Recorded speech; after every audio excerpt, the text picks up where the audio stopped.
This famed street circuit, located in Germany, established in 1947 with 6 turns and 2.3 kilometers long, it's compact, uncompromising, and deceptively tricky to master despite its simple layout.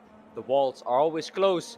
The frantic braking into the first hairpin turn can make or break your race. It's a lot of fun, but the drivers will need to manage the risks this evening.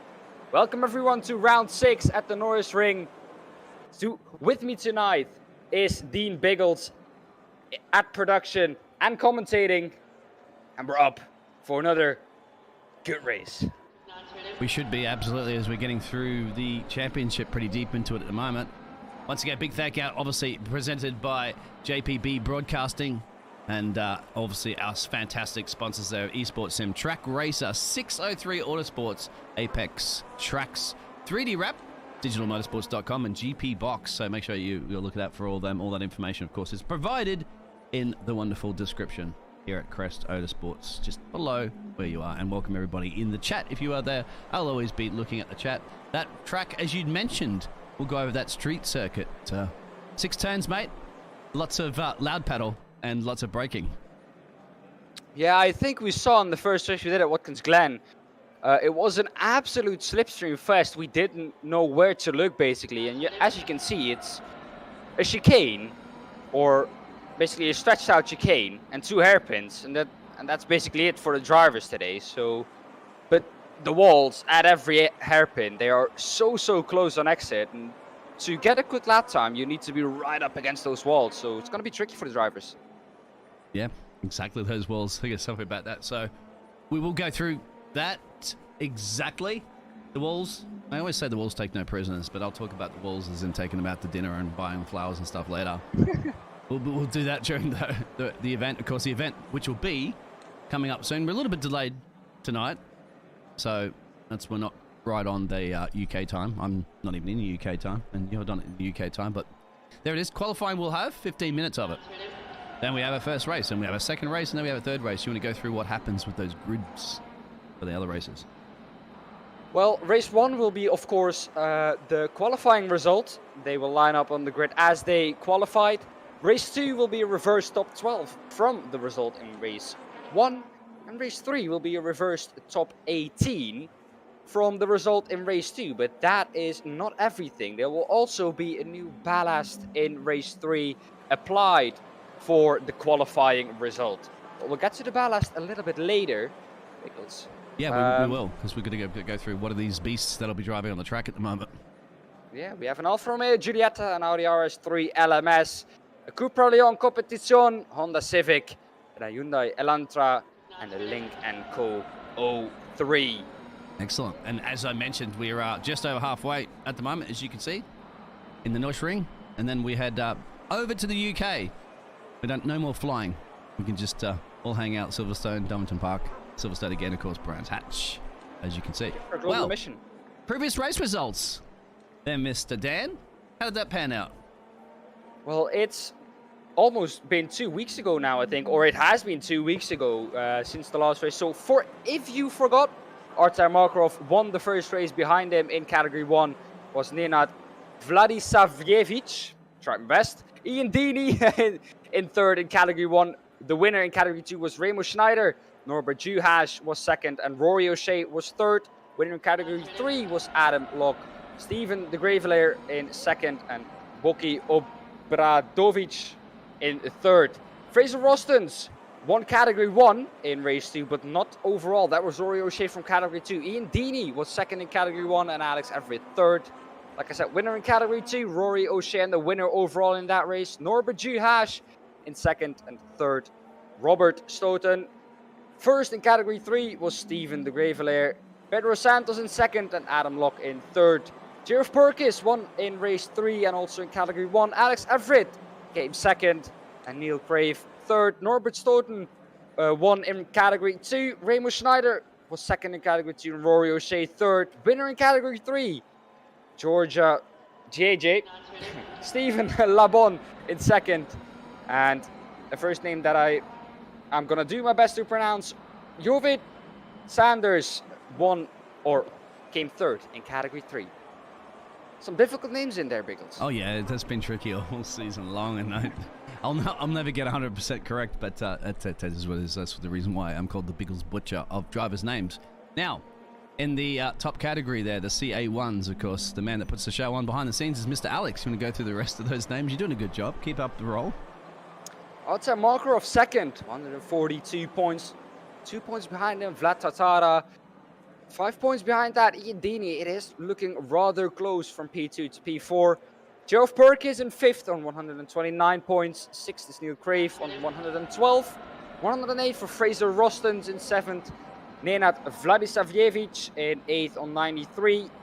Varga Gabor in 9th on 72 points. And Victor Gorik rounds off the top 10 in Category 1 with 71 points. Category 2, Remo Schneider is leading the way there. Norbert Juhasz is in 2nd. Alex Ward in 3rd. Rory O'Shea 4th. Ricardo Pessoa Santos in 5th. Elliot House in 6th. Robert Stoughton in 7th. Anthony Hobbs in 8th. 9th, Fabio Gale, and 10th, Jan Trotsard. Category 3 is looking as follows. Greg Deakin is leading the way there. Stephen Labon in 2nd. Pedro Santos in 3rd. Anastasios Georgiades in 4th. Gabriel Lopez in 5th. Rui Sousa in 6th. Carl Smith in 7th. Stephen de Gravelayer in 8th. Adam Locke in 9th. And Archie Beresford in 10th. Those are all the championship standings for you. We do have the ballast to go over. Like we said, Ian Deeney gets 40 kilograms. Alex Everitt, 35. Artem Markov, 30 kilograms. 25 kilograms for Fraser Rostens, 20 kilograms for Rory O'Shea. Robert Stoughton gets 15, as does Neil Crave. And Robert Juhasz gets 5 kilograms. The Cupras overall, so all Cupras in the field will get 5 kilograms added to their ballast if you're a driver in the top 8 that you see on the left. Alfa Romeo gets 4 kilograms, Lynk & Co 3. 2 kilograms for the Audi, and the Hyundai gets 1 kilogram, and the Honda 0 kilograms. And Ukrainian Club Sim Racing starting to build a little bit of a lead here, as you can see in the team standings, just over the Mulsanne 19 team in the Crest with Apex Tracks is very close there with the Honda Privateer team, the 3 and 4. Look at that, and then look behind too. It's very, very close all over the whole field there for that constructors. Pretty much anybody could take it with those remaining rounds that we still have. Okay. From P1 to P4, I think it's all up to still take the championship. Same with those manufacturer standings. Check that out. There's not much of a gap there. Only about 700 or so points between Honda in P6 and Cupra in P1. Almost nothing. Yeah, absolutely almost nothing. So we will obviously be getting ready for the qualifying session in a minute. And welcome in the chat there. We see Anthony says, hi guys, some dive bombing at Turn 1 will be expected. All right, maybe. It's very much a possibility. Back to that track there for a second as well too, so that you can kind of see exactly. Don't do Calvin van der Linde. Don't do a Calvin van der Linde, because we saw, I think last year it was at this track in the ETM, where I think the championship was decided between Calvin van der Linde and I think someone else, but we saw a horrendous dive bomb from Calvin, taking, of course, his championship leader with him. Well, I think it was this track, if I remember that correctly. Well, they are currently, yeah. I think you might very much be right in that one. They're still in the practice session with about 10 minutes to go, so I think we'll go down to the track, of course, and check out how everybody is doing this evening, so we can get an idea what it feels like on this track. I'll show you that track map up once again, just to give you an indication of those tight and twisty corners, as you mentioned, the hairpins. I expect a lot of overtakes down there. Well, Biggles, yes, sir. The times on this short track, once again, below the minute mark. And I've watched all the races before this, and something that I've noticed is on tracks where a lap is underneath a minute, a full lap, we always see battles from top 1 to basically down to P6, 7. They're all in a train until the checkered flag falls. So I think we're up for another good one here. I believe we'll be up for 4 good ones. 3 good ones, my apologies, with the qualifying session, so we'll include that as the 4th segment. Also still in the practice with that 9 minutes and change to go. And at the moment, Nirad, that's the Czech driver that's currently set the fastest time at the moment, which is at 55.4. And then have a look at those splits as they go all the way down. Can I get a retry on that second name? Vlad yeah, you just did that deliberately, didn't you? You love it. You love picking on me. I have tried it, but I'm gonna try it again.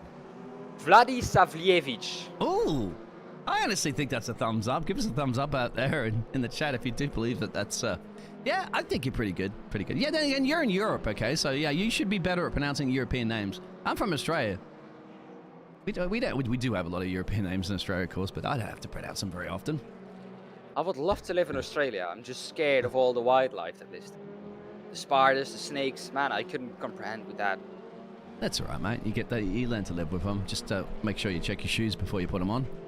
So that nasty redback spider might be in there, give you a little bit of a bite, wake you up in the morning. You don't need coffee, you just need a little bit of a spider bite. That'll wake you up. Well, aren't you immune to the venom from them? Pretty much.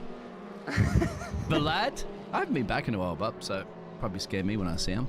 So the Ukrainian team's been brilliantly working together. This is Vlad, and of course his teammate is Mr. Markov, and they've been Mr. Markov there. I was going to say, usually look out for that blue livery in that team. They have, I believe, 3 drivers here. There's 4 drivers. They've also got not all Ukrainians. Most of them are Ukrainians. This is the one Belgian driver of Steven. You can read that one. Graveria? Well, if I do it on the proper Dutch way, it's Steven de Greveler. De Greveler. Okay, I like that. But I will keep it in my best English accent as possible, and we'll just go with de Greveler. Well, if he's from Belgium, mate, you have to combine a bit of German and a bit of French. I think they speak 3 languages there, and well, obviously apart from English, but depends where you go. German is, I think, the least spoken language in Belgium. But yeah, that country, it's difficult to understand. Not only how the people are there, but just how the country works, because they're so much divided in like 2 halves, the French-speaking half and the Dutch-speaking half. I'll be casting. I cast with a Belgium persona on for the Formula One, the live Formula One practice sessions and stuff like that this weekend. So he tells me. Oh, actually, sorry, he's Swiss. My apologies. He's Swiss because he lives just down the road there from the Alfa Romeo factory. Okay. Yeah, it used to be Sauber. I still have that there. Anyway, I've got all that mixed up. But I've casted with Belgians before. Dutch people, of course, like yourself. Lots of British people. I've casted with everybody in the world. Spanish. At the moment, a lot of the drivers are sitting in the pit lane. I'm just going through some of the drivers so you can check it out and check out the liveries, and we get used to those liveries for all the different teams. As that Norbert here is the... Let me get that right there. Is that a Hungarian flag?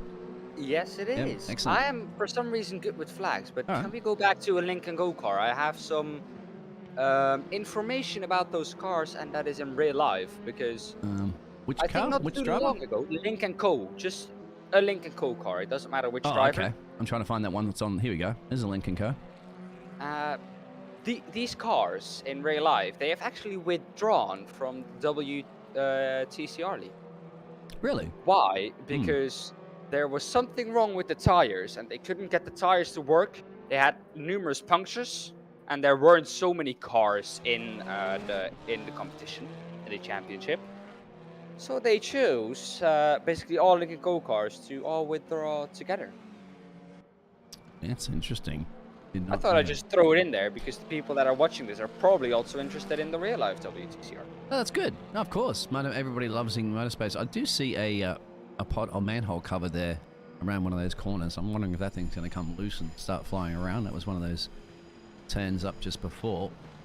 Quite sure what turn that was. May have very well been somewhere along the line. Can't see that at the moment. Well, if you're in chat, let us know what you think of the track, because you can see the track map here. It's 2 hairpins with a stretched out chicane. What do you think of the track? Do you think it's it promotes overtaking, of course, with slipstream, or do you think it's just too easy for the drivers to manage? Let us know in chat. I don't think it's so easy with those walls. Absolutely not at all. I don't think so either. Well, the entries are easier. It's an easy track to drive, but it's a difficult track to master, because as we always say in Oval, it's easy to learn, difficult to master. Uh-huh. Getting really quick on these kind of tracks, I think will need a lot of practice. And I always say you got to drive those cars close to the wall as possible. Be nice to that wall. Buy a dinner if you need to, but don't ever take it to third base. That was it's my favorite quote. Oh, it's almost like if you want to try to shave some time off, go close to those walls, and if you need the closest shave, get a Wilson shave. I'm not even. We're not sponsored by Wilson. I don't even think they're even available anymore as a product. But of course, we know our sponsors. Apex Tracks is one of our major sponsors. They'll shave you some time off the tracks, I guess, won't they? Here we go. I'm not even going to go with those puns anymore. As Anthony agrees with you completely out there, Dan, about the fact of Link & Co. Yeah. Well, I read the article about it, and if you read it, it's not only the reason that they had difficult or troubles with getting the tires or understanding the tires. It's just the fact that the WTCR, so like the FIA, because that's also an FIA championship, that there was like no cooperation with them.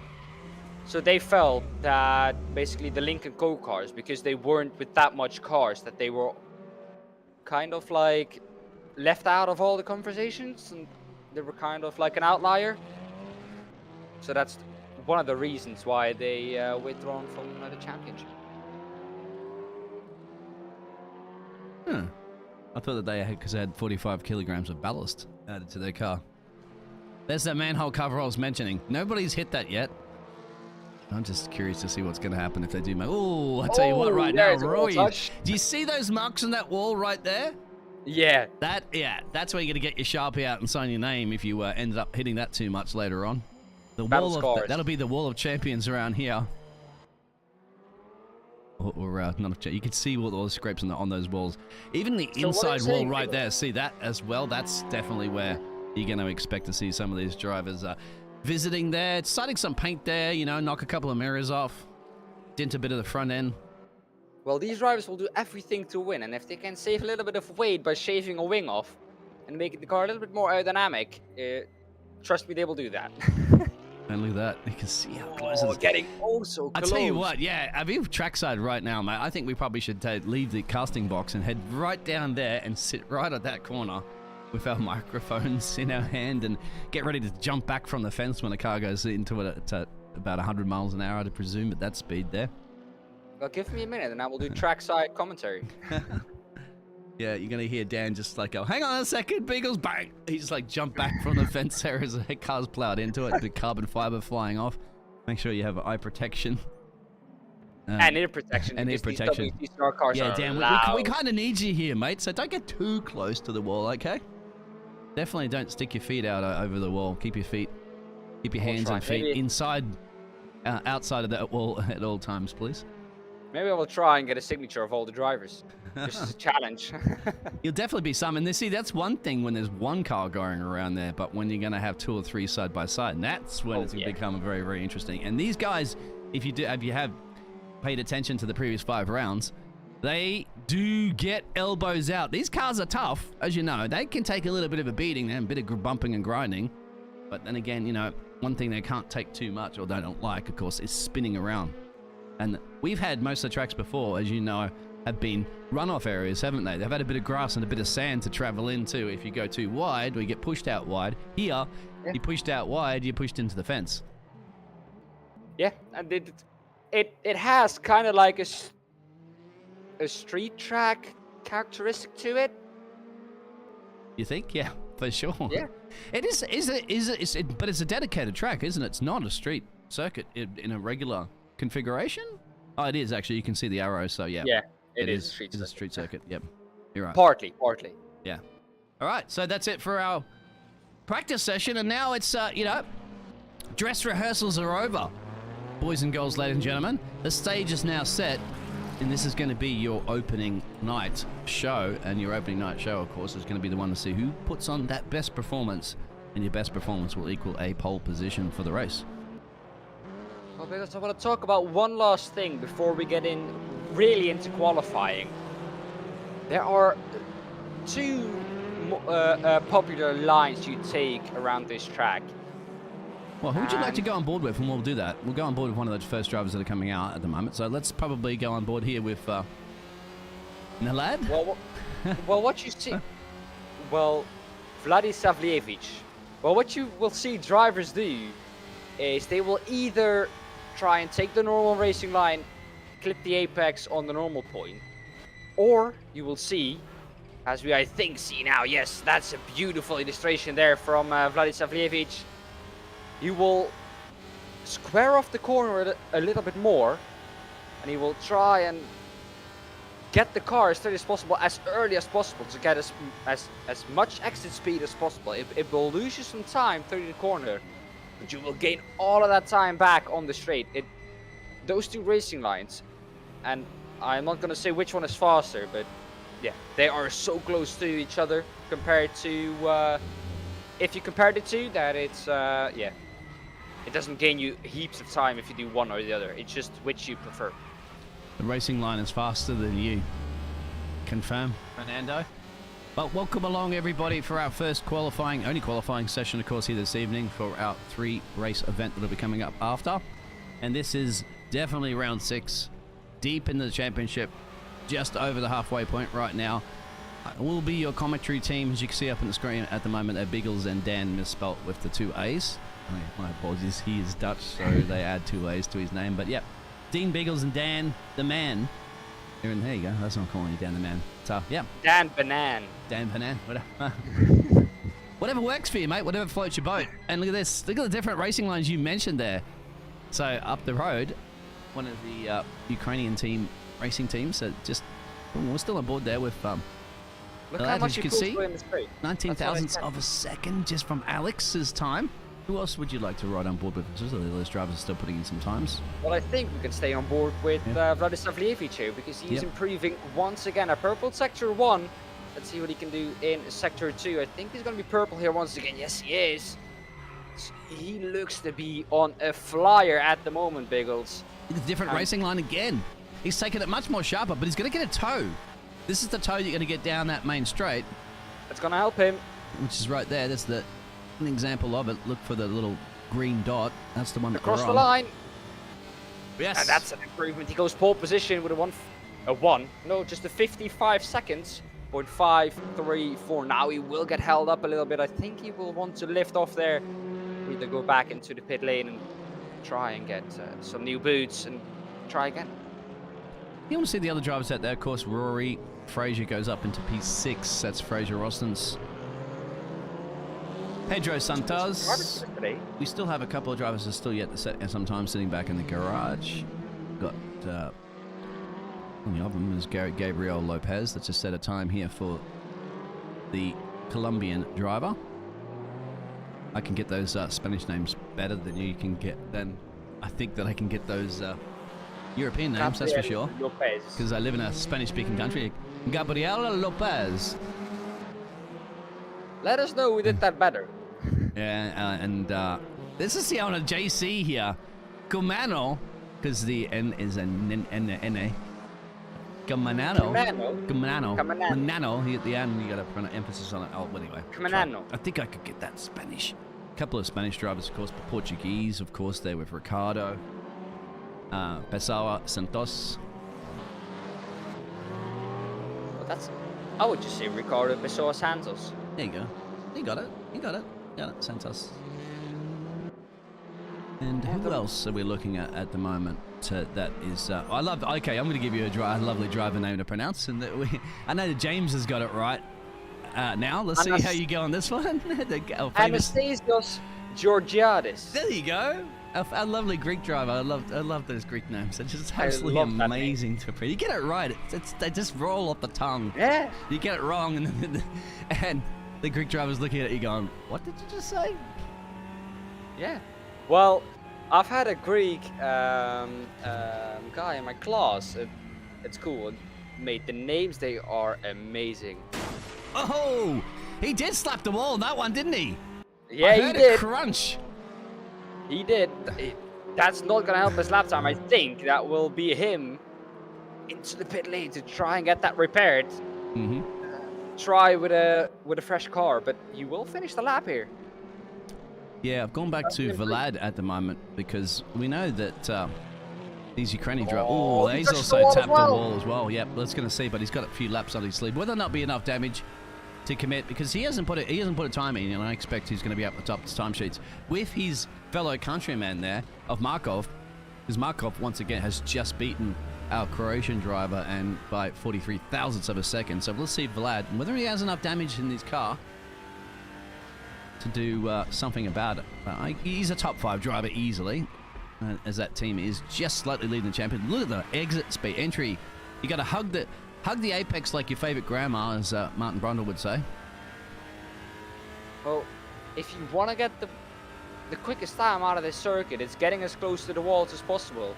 And I just love how that starting board is held up by a crane. There is no track where you see that being done apart from the Norisring, man. I love it. The Germans don't have problems. The Germans have solutions. That's what they have. Yeah, they build fantastic motorsport engineering 101. Unfortunately, we don't have any Germans on the grid this evening at all to represent the Neither do we have Dutch people. We spoke about this last time. Yes, exactly. I'm very surprised. Yeah, just early in the pre-show, guys, I was saying there isn't much of a motor racing league you would find on the planet right now where you can't find a Dutch driver. And this is one of the only ones I believe that I'm ever a part of, but I haven't. But then again, you still have a Dutch. You don't have a driver, you have a Dutch caster, so you can't get away from the Dutch when it comes to motorsports. It's as simple as that. Well, British as well. It's almost impossible to get away from motorsports with British. And Vlad goes up into P4, as I rather expected. These Ukrainians have some pace, and of course we all know what the situation's going on there. He's at the inside, and it's great to see them relaxing and spending some fun time to ignore all the issues that are unfortunately occurring with their country, and can get behind the wheel, and that's why we love them out here on the track. Well, let me tell you, in the Netherlands it's also a mess within the country. Not as bad as it is in Ukraine, far from, but let me tell you, it is. I think it's a bit of a mess everywhere in the world now, isn't it, unfortunately? And this is why we need to just go, let's just pull our racing rigs out, let's just sit down, let's just put some laps in, let's race and have fun, and just ignore, at least for a couple of hours, what's going on in the world, and have some fun together, united all around the world on track, together, and as one. We all race as one. That's the key. As I always like to say, when you're racing, we're all speaking the same language. Ah, perfect. You're absolutely right. Craig, at the moment, Deakin's the only one that hasn't set a time, but he's in the pit lane for the Liquid Moly car, the Hyundai. Only one. Very interesting to see. But the usual suspects, as we kind of expect, up at the top of the timesheets. Neil Crave as well. We haven't mentioned too much about Neil Crave. He's also a fantastic, very, very quick driver, as we know. In the chat as well, and I know Anthony's probably the only one on the chat. Some of the drivers might be listening as well too. G'day drivers, give us a wave in the car if you are listening. Please only down the straightaways, not during the corners. Give us a wave, that would be very dangerous. But give us a shout out as to who do you guys think today will be our driver of the day. We will have a driver of the day later on.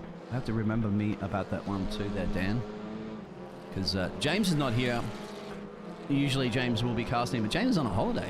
We've given the boss a holiday. We decided the boss has worked. He's worked too hard, and he needs a break for a week. And he's only got a week break.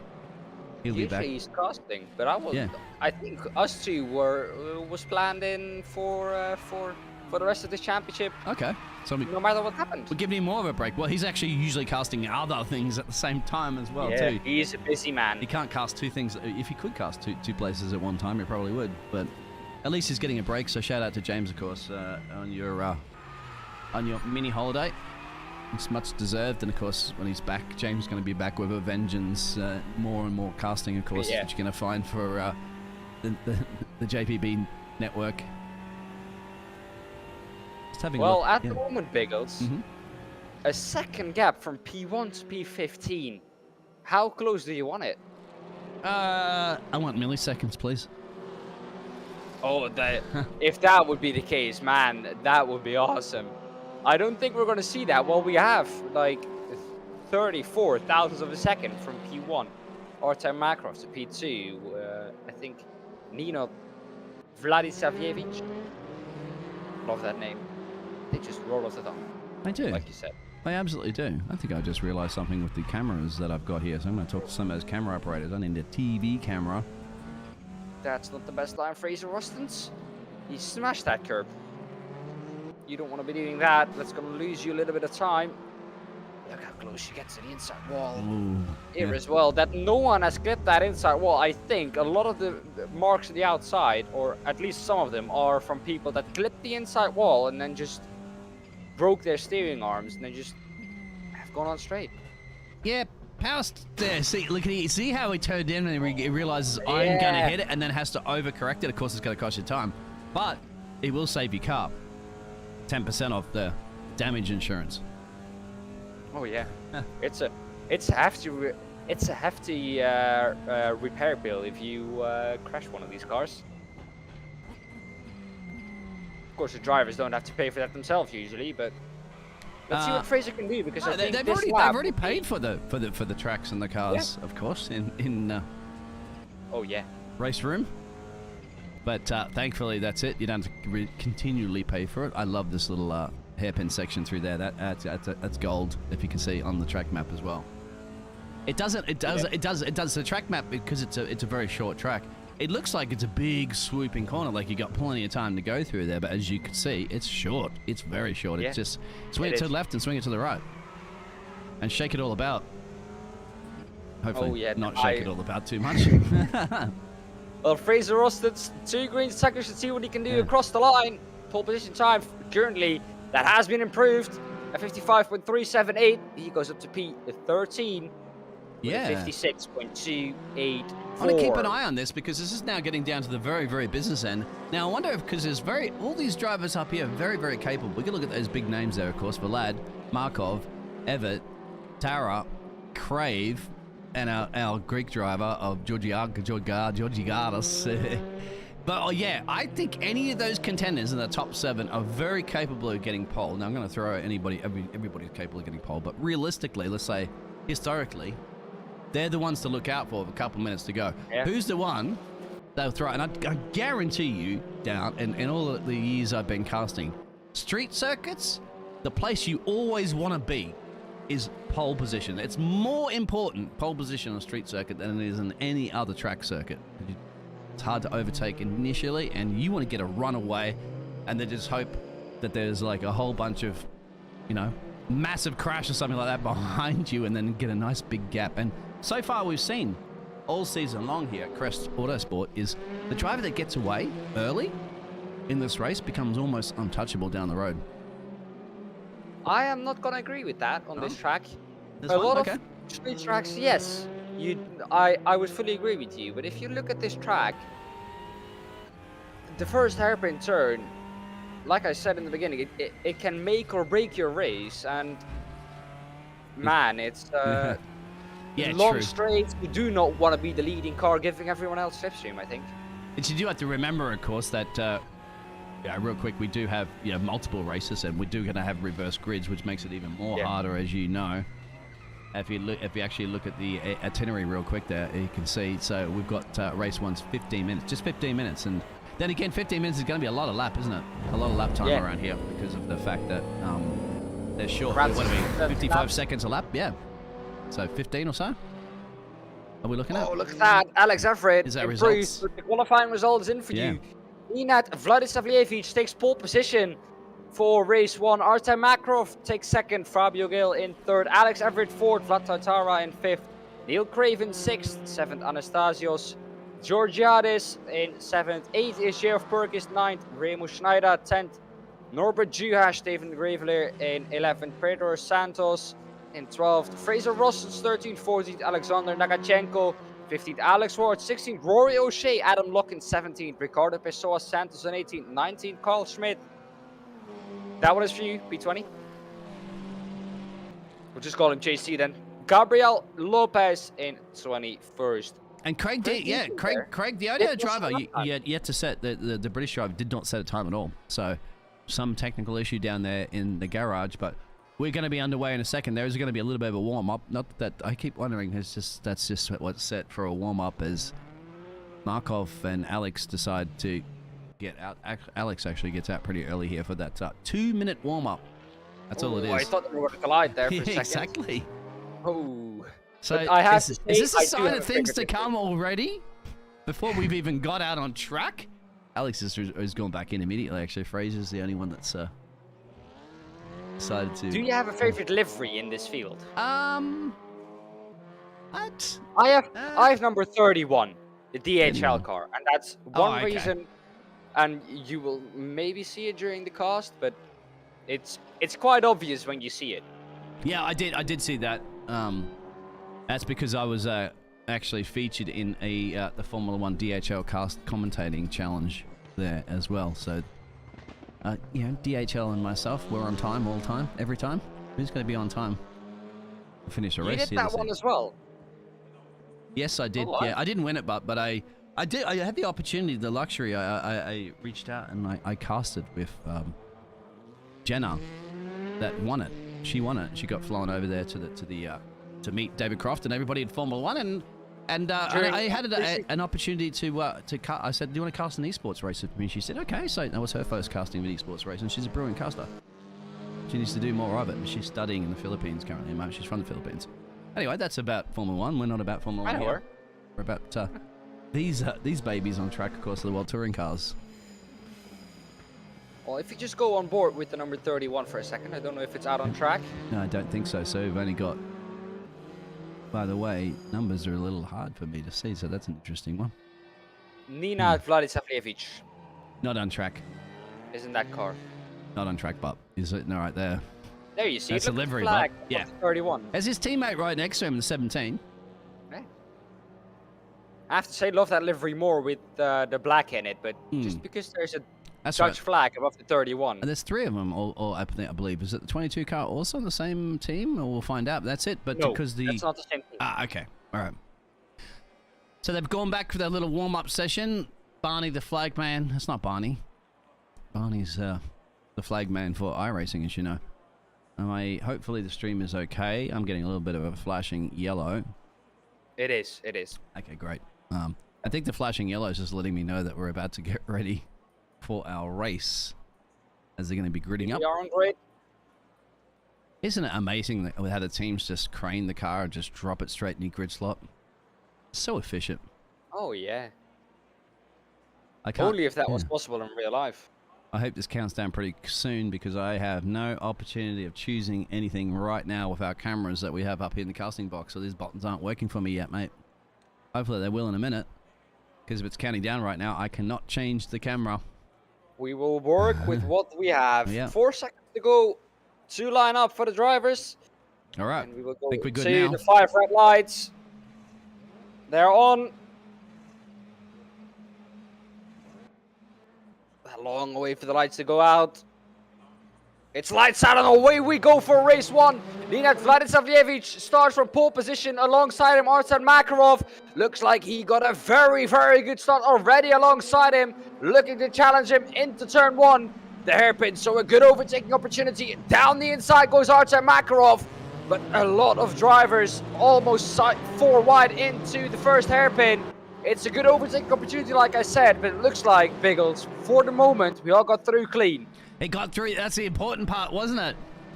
But Vlad, he had to clear him at the moment. A massive attack there from Alex, who made his way up into P2. He got past both of the Ukrainian drivers there, of Markov and Tarara, and the Greek driver as well, gaining up a couple of places, but drive-through penalty has been issued there for Craig, and that was Craig who didn't even get a qualifying time in. He's got a drive-through penalty already, so it's all gone pole shape for that British driver today so far. However, good clean, I'd have to say, through everybody.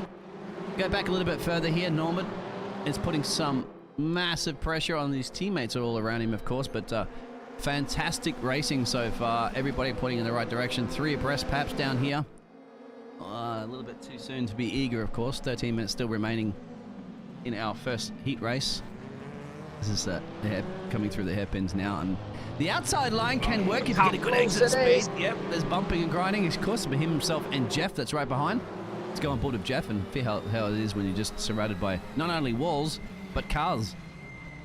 Oh, look how how different the speed is the cars take through in these first lap. It's not Oh. settled down yet. Oh. Oh, and I think that was a wall touch there from Jeff Perkis in the Alfa Romeo. Or I think it was the Honda. I think that was Norbert Gias who we were looking with. Remo Schneider looking back from his car. Look how crowded it is behind this. 3 wide into that corner. That doesn't work, boys. Oh, bumping and grinding, like you love to say, is racing. Further up the road there as well too. Vlad probably getting a little bit of pressure here put there from Georgiadis. Greek driver Neil Crave is looking at this one, the 28 car. As that could be the inside run there, but that's closed the door. Absolutely closed the door. Neil Crave You have now. different lines into those hairpins, and that means that with those different lines, you can cut off some people down the inside, and there's no room left for him there. And it's once again, I think, Georgiadis who cuts off Neil Crave, and it doesn't work there. It's finally settled a little bit. Go back to Alex Ward, still here. Putting a bit of challenging on for Asia up the road. Of course, there's also a little bit of action up there, but I want to keep an action on this for a second. Until we go back up. It looked okay. We'll go back up to this one at the moment because Reno is putting a bit of pressure there on Steven, our Belgium driver. They're not teammates, and they've got to be very, very careful. There's also Mr. That's Steve, of course, is just behind him. And we'll keep it actually on onboard view here of Steven so he can see. There's a car to the outside. You can't see it from inside his view, but if he gets a good exit here, he could get a good, no, just compromise it, you see. The different racing line. You cut it too short, you can't get on the power early and, you know, slam the pedal and get the traction down. You're going to just lose a little bit of speed. So, different racing line. He did get past Remo Schneider there. That hairpin, very smart from him. They followed, I think it was Gil through, and by doing that, he overtook Remo Schneider. Oh, now trying to go down the inside of Fabio Gil, not working this time round. He's got off in the fence behind. That went straight. There it is. Lopez. That's Pedro Santos, and I think Lopez, that is, if I'm correct. I think it could have been Norman. Anyway, we'll see in a second. Yeah, they went straight on into the runoff area. Pretty much not many runoff areas around here, but that was one of them. Looking at the front of the field there, Vladislav Vjevic, he got through, and he is nowhere to be seen at the moment. What did I say? Just. Oh, when a wall touch there from Artem Markov. Talking about what you said, the walls are very close, and yes, you were right. I have to give it to you. You were right. I'm not gonna try and get away with that, but you were right. But that was a big wall touch there for Artem Makarov. I wonder if it's compromised any damage in his car. We'll see, because he's trying to catch Alex at the moment, who's gained that extra position here. Take it up there. The good bumping is grinding and scraping walls, but you can't doubt me, my friend. I've been around the block a few times in motor racing. You know, then again, I didn't have any. I just assumed it was going to happen. We'll see, but it's only one race. Doesn't mean it's not going to happen for the rest of them. 9 minutes left. Wow, can you believe we still have tons of it? There was only 5 minutes gone. Can you believe that? Only 5 minutes? 5 minutes. Already? Yes. Already 5 minutes. It's so quick. I know. It's so quick when you're having fun, man. It's unbelievable. And this time, oh, look how close his teammate Vlad Tara gets to the wall as well. They are playing with millimeters here. Ooh, that was a wall touch, I think. But where does Jeff go here? What do you do? You got to tuck in behind, because you can't go on the outside line there, because you're going to compromise this turn here. Unless he does the switcheroo. On the inside there, and if he can get a good power down here, there is a very much a part, but you can't. He's going. Well, I'm going to stay on board for a second, because this is great racing, because you got to think of Jeff's point of view here. Where do you go? What do you do? There's Steven up the road there, and Remo. They're the two cars ahead of him. The Belgium and the Swiss drivers. So, and you think Jeff's got to...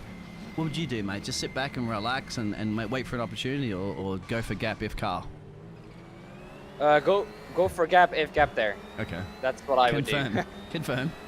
If you no longer go for gap, you're no longer racing driver. Very much at Ayrton Senna. Yes. They call me the Ayrton Senna of the commentary booth. Famous quote, of course, from Ayrton Senna, but that's exactly right. We'll go on board the wing here for Steven, and we'll have a look what that battle you saw behind is panning out. Now, They're starting to get some gaps forming between everybody, surprisingly enough, in such a short street circuit. Pull up that track map for a second. Oh, He that's a definitely big hit the wall. I wall. just saw that from Yeah. Stephen the Gravelier.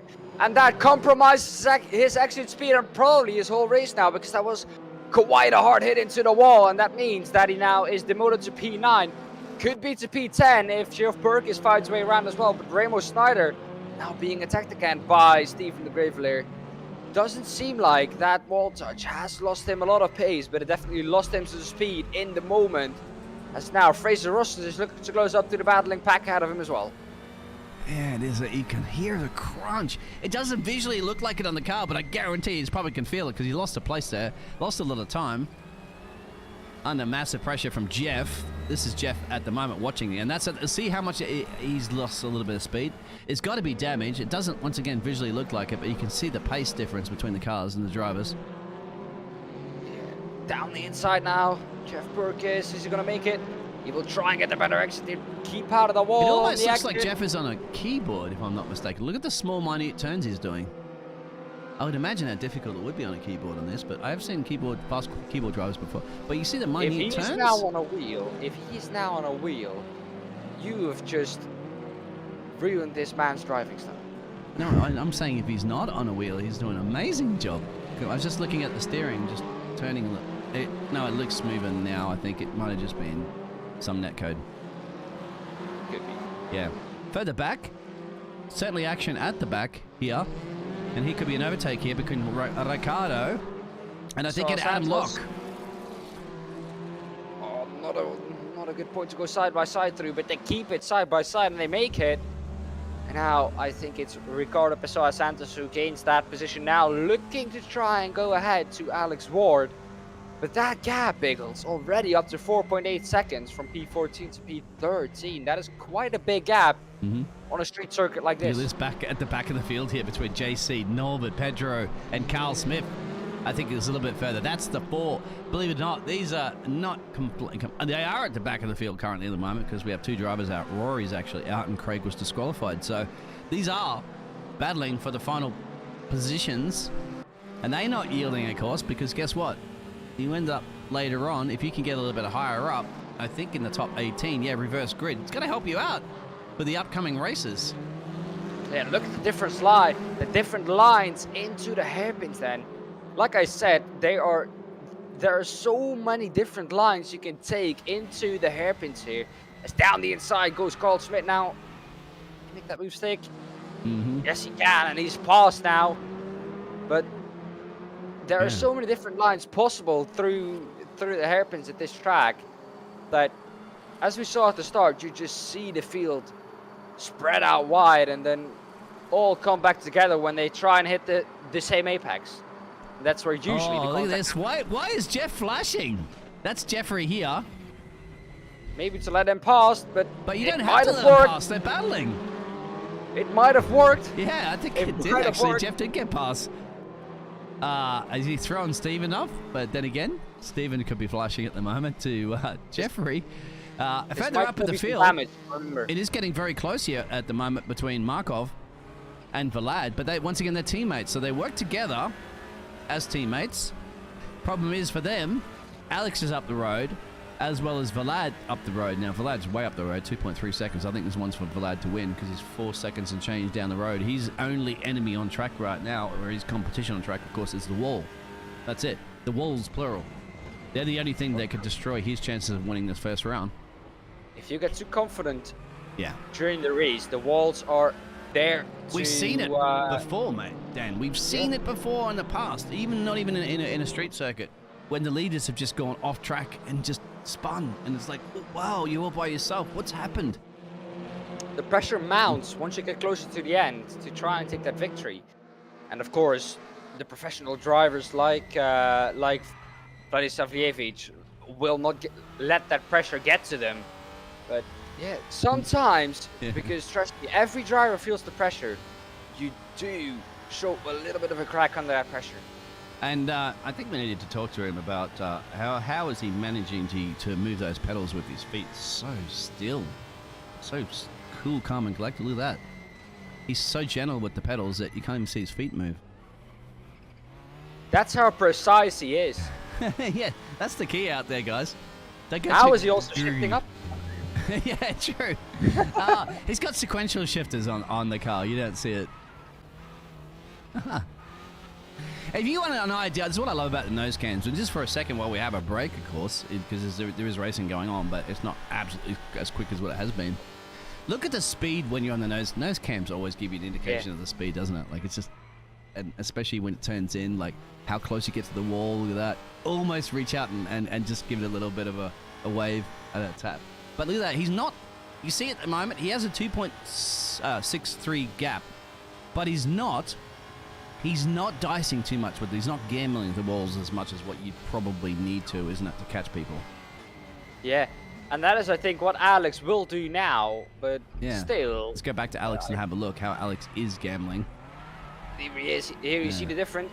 No, he stays way, way far from that wall, so I think also Alex keeping a little bit of margin in there, because I think he's he got will... this problem behind him, look at that. Yeah, exactly. Charging Ukrainians are back at it again, and he's been a scenario all season long, and they work together brilliantly. Go back, I think at the moment there of Gabriel. Ooh, what's going on with Gabriel? He's gone really. There's your DHL car. You wanted to see it, and he sticks to the inside line here and cover it off. Yes, he can. You have to be really greedy with that. You have to be defensive, because you, as James would like to say, if you leave the front door open, you're going to get burgled. Yeah, you will. But just to give you context, Alex Everitt has only finished outside of the top 3 on 4 occasions in 5 races, or in 5 rounds. So that means 3 races every round. In 15 races, he's only finished outside of the top 3 in 4 of those races. And one of them, we saw at the first race, was under fueling. Well, that's why Alex, very consistent, and that's why he is up there in the championship. You didn't get the memo on the flight, my friend, there, Dan, because his nickname is Alex Mr. Consistent Everitt. I was sleeping on the flight. Oh, okay. Did you have the chicken or the beef, by the way? I had the beef again. Okay. It's so good. Did you know I slipped kangaroo meat in there? You didn't even know. See, was it good? I shouldn't have told you that, because you'd be like, oh no, it wasn't good. But that's why it's better than normal, man. Yeah, exactly. They didn't allow me to import that just yet. Anyway, we still have a race for 57 seconds, but look, we have to go, obviously, give it to, whilst this battle's still going on, of course, between Gabriel and Norman. Gabriel there, we're looking over his rear wing, but go to this man. Oh, now, just as we went on board with Mr. Valad, he did a little bit of a tank slapper on the wall, but it's got 3 seconds and changed to handle it. He's just testing to see, hey guys, pay attention to me. I am leading this race. Put the camera on me, and I'll give you a bit of excitement, and he certainly did right there. Yeah. Oh, look how close that is. That's Alex Everitt. Oh my goodness. That gap now back down to 5/10 for P2 to P3. Yeah. Look at me. Up in the last closing seconds of the race. I don't think he's going to have enough time to do it. No, but we'll get... well, maybe. Sorry, Valad, we might take that camera away from me for a second because I want to see this, but you've already won the race there, Valad, so don't worry about that. You're okay. We went to the camera to you. We gave you some camera time. It's all about this because now Alex Everitt under massive pressure there from Valad Tara. The exit here is going to be crucial into the chicane. Oh, look how close he gets up the inside of the contact there. They're side by side, and there, who's that? Is that Vladislav Savjevic? He is dropped back massively. Look, he's made a mistake. Top left. This is the worst time to make a mistake. You're right. It's all kicking off down the last seconds of this race, but it looks like still Vladislav Savjevic will have the win here. The last stretch to the finish now. Oh. There will be a hairpin coming up, and then it's one straight line to the finish. Down the inside, maybe a little bit further back, or it's Vladislav Tara on Alex Everitt. I think it's going to finish how they are now. Yeah, he will get it. Oh. And then Vladislav Savjevic will, I think, come across the line to take victory here at the Norisring in race 1. Oh, but what happened? On the grid. Oh, that was a heart and throat moment. Wow. Yeah, that car was disqualified anyway. I believe that was Craig Deakin's car, but wow. What happened to Nenad Vladislav Savjevic on the last lap there? We talked about that he was almost immune with the 3-second gap that he had, but I had to switch the camera away from him. I mean, because I thought he had it done. It was like, you know, he had slapped the wall. I think he might have got a little bit upset the fact that, you know, we took the camera away from him. Because then Alex decided, well, I needed some camera time. He hit the wall. And then he had to defend off the charging Ukrainians, of course, of Markov and Tatara. That was... That was a heart in the throat moment. And we can't mention, of course, we don't forget that the Greek driver in... you can go through those results for us right now. Don't forget to screen them, and it will be Nina Vladislavljevic who will take the victory. 2 tenths ahead of Alex Everitt. Artem Makarov will finish third. Vlad Tatara in fourth. Georgiadis in fifth. Gil in sixth. Neil Craven seventh. Remo Schneider in eighth. 9th. Geoff Perkis 10th. Fraser Roston. Stephen de Gravelayer in 11th. 8th. Alexander Nagachenko. Ricardo Pessoa Santos in 13th. Santos himself in 14th, 15th, Nia Juhash, 15th, 16th, Smith, 17th, Lopez, 18th, JC, 19th, Locke, 20, Ward, 21st, Rory O'Shea, Deakin in 22nd. I will pull up those results for you in a second. These are not the current results. I'll pull up the actual correct results for us because it goes by so quickly. This will be your race 1 results right now. Apologies, I should have been on top of that one, but here they are. A little overstretched and stuff. This is all live entertainment, everybody, so we got to do everything on the fly of what we have, and there it is once again, those results. That'll give us a second because we will have to have a little bit of a break. Anthony out there, and we'll read that. He said, thank you very much, Anthony. So for the first race, we saw a top 4 with more pace than the rest of the grid, but a lot of mistakes with hugs to the walls. Incredible finish, guys. Thank you very much for that, and you're 150.67% correct on that one, Anthony. You know your motor racing. Dan knows his motor racing. Crest Autosports knows how to motor race. So what do you reckon, Dan, before we go for a little bit of a breather, a bit of a break for the next race? Well, it's going to be a close one, I think, in race 2 once again. Race 1, like he said, a top 4 with more pace than the rest. But I do expect it, because we have a reverse top 12 in race 2, to be way, way closer than it was in race 1. Which will be that one. Race 1's done. Race 2 will be up. Grid based on race 1. Reverse top 10. Coming up in a little bit, about 15 minutes or so. So, yep, don't go anywhere. Short break. We'll come back, get your popcorn. Actually, more than anything, get some H2O, hydrate, and get ready for the excitement of a reverse grid. That's where it really spices it up. We'll be back in just a minute.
Well, Dan, we're back.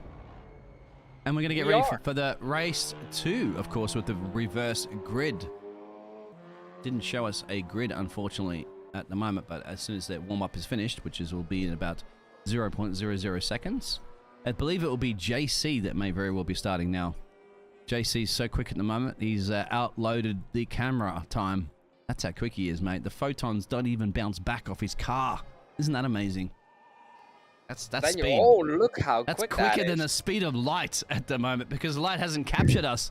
Amazing. Hey, but JC, mate, you keep up that pace. This could very much be your race. And look at that. The engineers can't even find where Mr. Alexandra is at the moment. So they're going, I thought we did bring the car in, didn't we? I thought we did pack the car into the back of the container. I thought we did. Yeah. Maybe the Lincoln Coast have retired from the championship as well. There it is. He's like, oh, there we are. Yep. It's like a magic trick. He's like, okay, yeah. He's like, abracadabra, boom, it appears right now. Of course, don't worry about that because we still have about a minute and change there of a warm-up, and that's just to allow, obviously, all these cars to magically appear as they have right now. And how they're going to magically appear? Because look at this. We're going to have the Lincoln Co. car. Yep, go ahead. Get ready to go. This is going to be race 2. It's lights out, and away we go. Alexander Nakachenko from pole position. Alongside him is Stephen the Gravelair. And it looks like Stephen the Gravelair got off to a flying start, already trying to overtake Alexander Nakachenko. But look at how wide the field is behind that. 3 wide into turn 1, looking to come through is Fraser Rostons into first position. And all trying to stay out of the wall.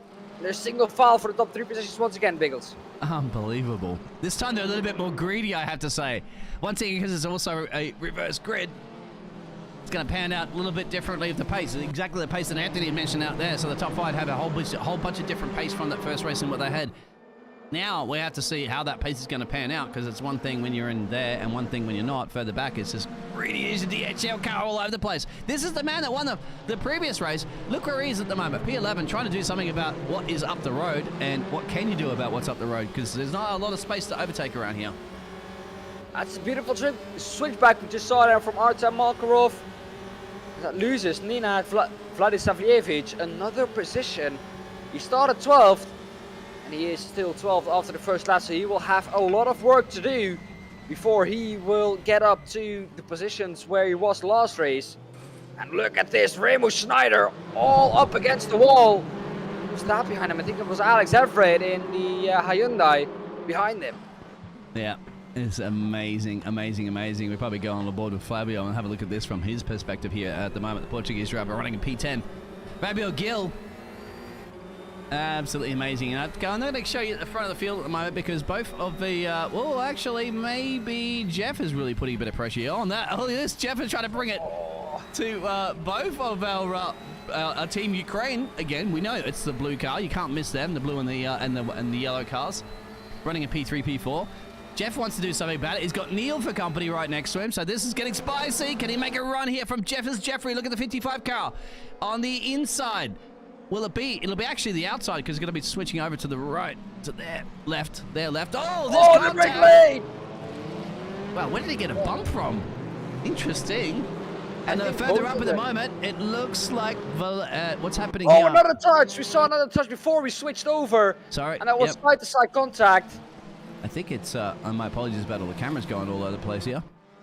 Yeah, I think it was Fraser, wasn't it? But it's all going pole-shaped here, but we'll have to keep the one camera on the one place at one time. We'll go talk to the camera people later during the break and what they're doing wrong, but let's go. Obviously, motor racing, 12 minutes, another 15-minute sprint race. Reverse grid. Action absolutely everywhere. Even getting closer at the front of the field. Could this be a run from Steven? But they are teammates, so they shouldn't really be they should be cooperating, shouldn't they? Because they're both in the Lincoln Co cars. I don't think they're going to be making a run at each other yet, would they? It's more important to cover off this man behind him, which is Fraser. Oh, there goes Steven goes deep. Steven goes deep into the hairpin. Oh, and you said they should cooperate, but they're doing none of that at the moment. They're not. But it's for a team championship. Absolutely. But, a touch on the wall there from Vlad. I think at the moment maybe there was a call to let who was the quicker driver, because they want to cover up this man that they're on board with, Mr. Fraser.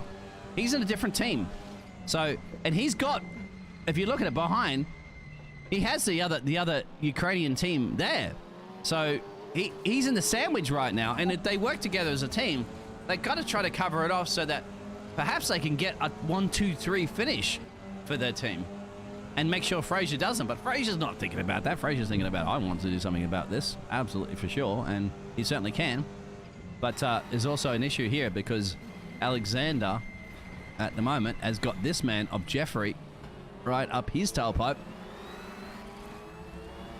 Well, let me tell you, a lot of drivers hitting the wall at the moment. We saw, I think, Fraser Rosses when we were on board with him, also hitting the wall. The battle for the lead is heating up at the moment.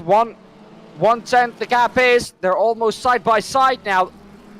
Saying about it, they are side by side, and it's Vlad Tara now ahead of Stephen the Gravelair. And that is a position change for the lead. But look now who is right behind that. Fraser Roston's looking to make the move. Look at they've covered it Down off. the inside. Look at they've covered off the different racing lines. They've done this before in the past. They work brilliantly as a team to make sure, hey, if you're going to get around, in this case, in a tight street circuit, the only way around would be over. You're going to have to do a jump shot like it's in pool. You're not going to be able to go around anywhere in this track, and they're covering it off.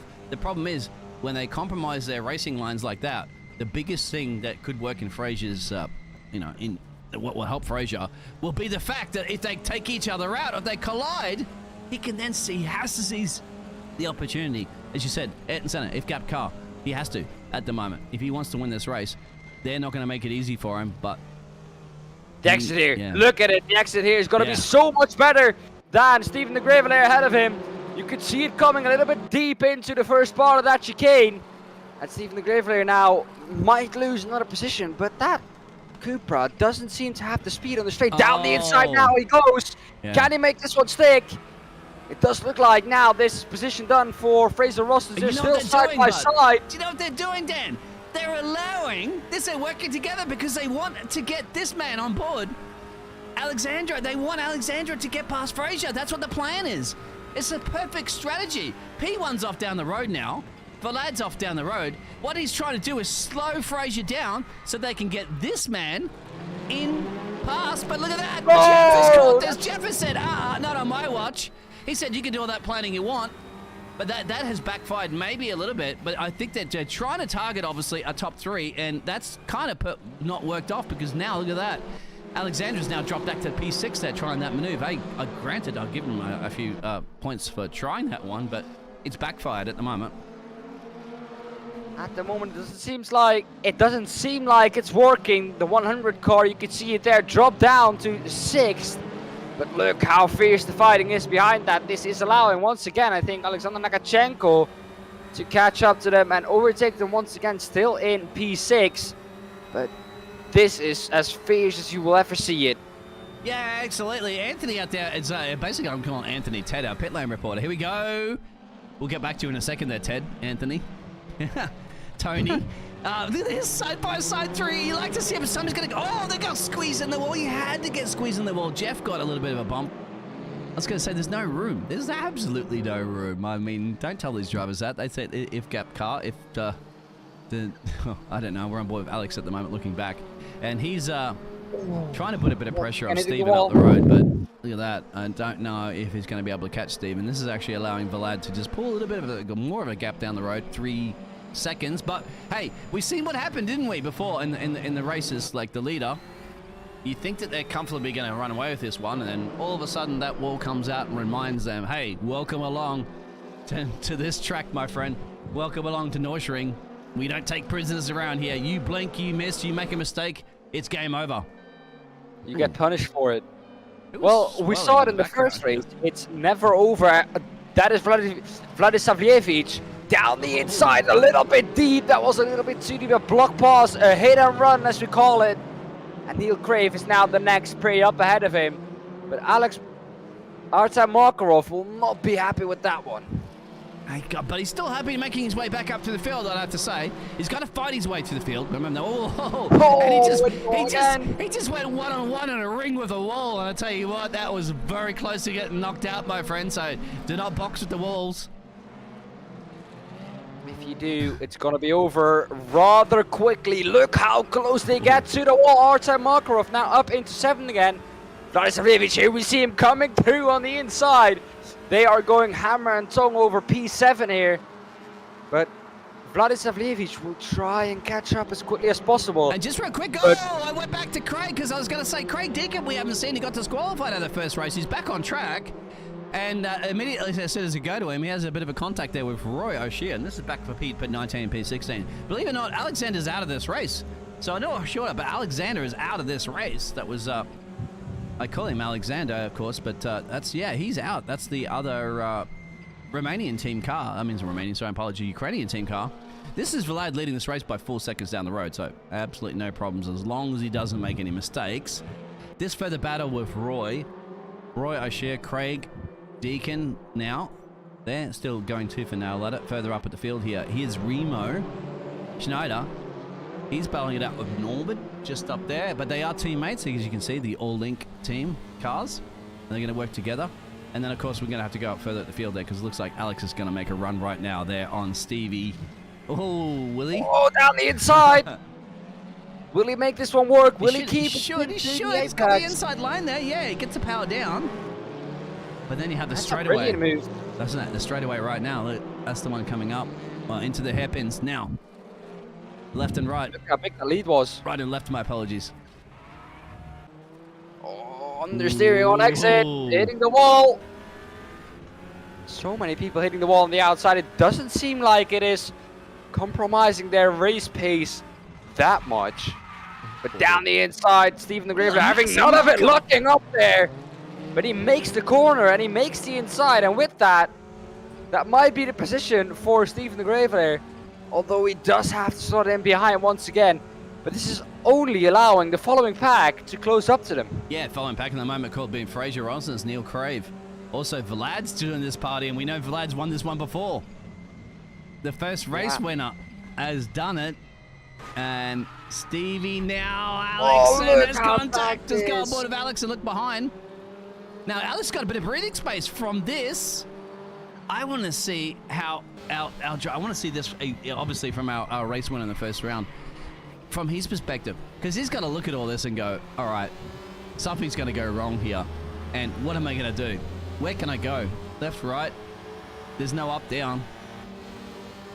And he's got pace, obviously. He's got massive pace, but it's not about pace right now. It's about where can you get the car? Because he's got to try and drive different lines. But box into the teammates up the road as well. These are teammates, of course, of Neil and Fraser. So can they work together to hold him off? They're going to have to hold him off. We're on board, of course, with Ninad. That's going to be tough. That's going to be massive tough. But Stevie up the road. That's just a couple of cars up the road here. This has been a continuing battle between Stephen and Jeff. Jeff's on the inside, the 55 car. Stephen's on the outside. And now everybody's got to close. And they go back onto Ninad. There we go. Now back onto Ninad. Wow. Bumping, driving, racing, and it is. We'll go back on Jeff's wing. You can see that from his perspective going. Jeffrey looking at it behind going, what is going on? Alex is up the road by a couple of seconds. Alex is okay. This is where all the action is. And even this driver as well, too, of Markov's caught this party as well. Markov knows he likes to be a part of the racing parties. He certainly is. And race room, he certainly is here at Crest Autosports, and he's certainly loving the World Touring Car Challenge in round 6. But look who is in P2 once again in the top 3. Of course, this man. Like I said, Mr. Consistent. Alex Everitt once again in the top 3 and closing on Vlad Tatari. He has 2.5 minutes to try and get close to him, but Ninad Vlasavjevic. Oh, 2.5, sorry, yeah, minutes a second. So my apologies, I know what you're talking about now. Oops. Has got up to P6. He has some fans in chat. Gregor Ujek says Ninad the Beast. He is driving DHL, like a 22, the DHL. Sorry, it cut you off on that one because there is multiple racing going on, of course. We want to try to cover all the racing we can. So that looks like the Colombian driver has probably got a job done there on Ricardo Santos, or maybe not yet, actually, because Ricardo Santos is happening. Anyway, we'll go back to this battle. Oh, big hit! A chance to go big hit! Oh, wow! What's happened to Stevie? How did he keep that in a straight line? Well, because practically there's no runoff area as well, too, so you're going to bounce into a wall and out of another wall, isn't it? Like a pinball machine. You probably don't even know what a pinball machine anymore is, you young guns, but here we go. Oh, I do. Lucas up the inside. Vladisavjevic trying to get P5 in the wall again. Is that Fraser Roston? Yeah, he started on P3. This is a great run for Vlad. I mean, he's got Neil Crave up the road. He could very much get him. I'll tell you what, Fraser's not giving this one back up just an easy butt, but he's got Artem here right up his tailpipe. Guys, do not blink and miss any of this. 1 minute and change to go. Well, even just basically 1 minute. Greg said Nanad's the best. He is absolutely. What has happened to Fraser? He's losing speed, it looks like. Or was that just he braked a little bit earlier? I think it was that. He's probably got no track left. He doesn't know where to go on track because he's surrounded by cars, tooth and nail everywhere.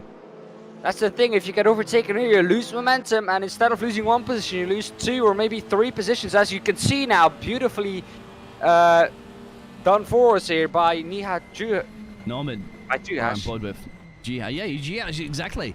This is great. I think, welcome on, Norman. We haven't really gone to you too much in this camera angle, and I don't know if you want to go to your camera angle, but I tell you what, you're looking like you're capturing all the action for us from your point. Maybe nose point of down. view. Yeah. That could be a cool one. Yeah. He's doing good. And don't forget about that. So Vlad, almost 6 seconds to change, should win this race in a second. We will go up to that because obviously he deserves it. Look at that. He doesn't even see a car on track. That's got to feel pretty damn good, doesn't it?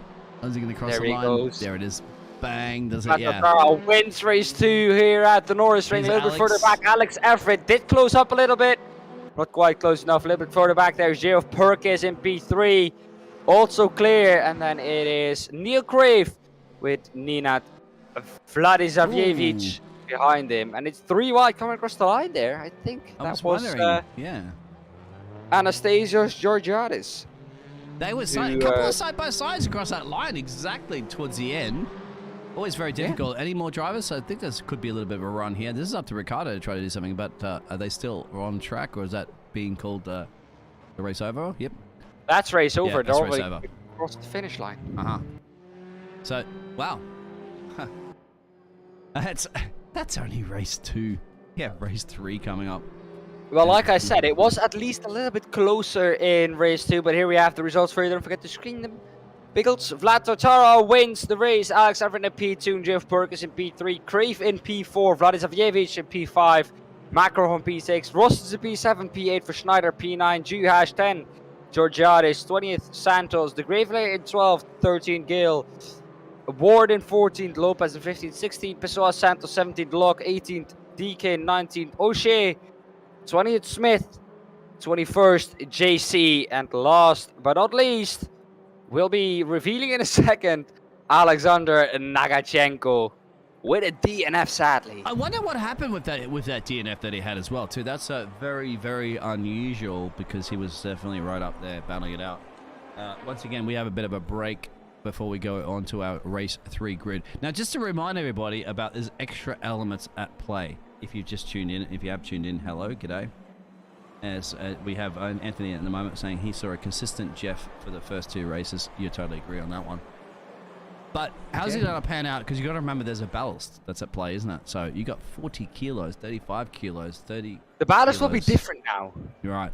It will be updated a little bit, won't it? From the drivers who had the ballast in the beginning of the race, or the championship ballast, as we call it, the drivers who are the top 8 in the championship get ballast.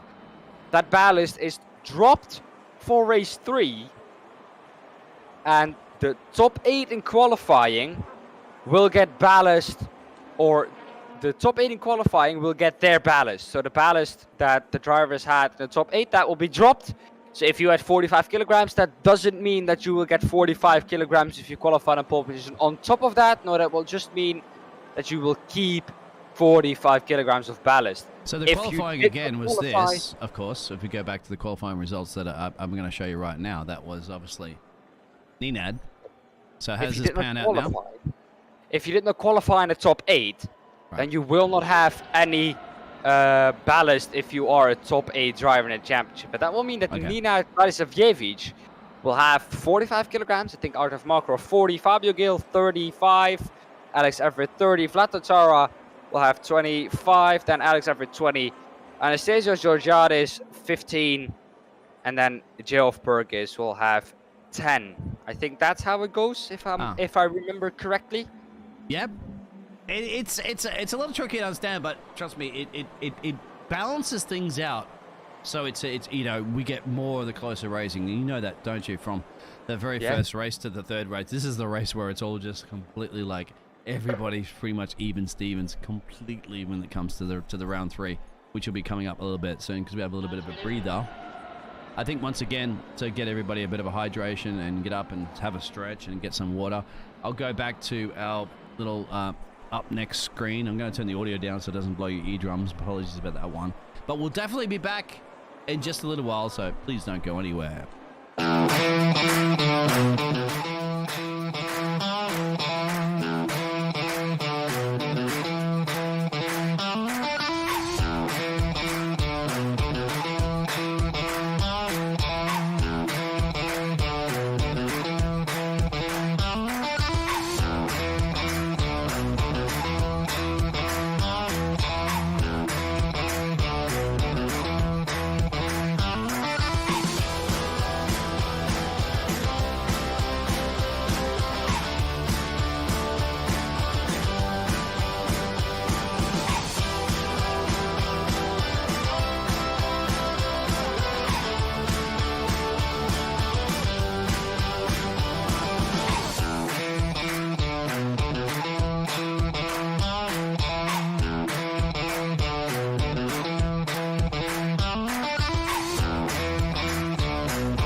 The GP Box is an online marketplace for motorsports merchandise and memorabilia. Browse for a whole range of motorsports products in all forms of motorsport. Take Formula 1 for example. There is a whole section dedicated to Formula 1 products from your favourite drivers, cars, teams or tracks from all eras of Formula 1. There are more series available, including WRC if you are a rally fan. You can even search for your favourite form of motorsports to see what products they have in your favourite forms of motorsport. Or, if yourself are a retailer in motorsport, you could set up your own shop within the GP Box to open up your products to a much bigger motorsport audience.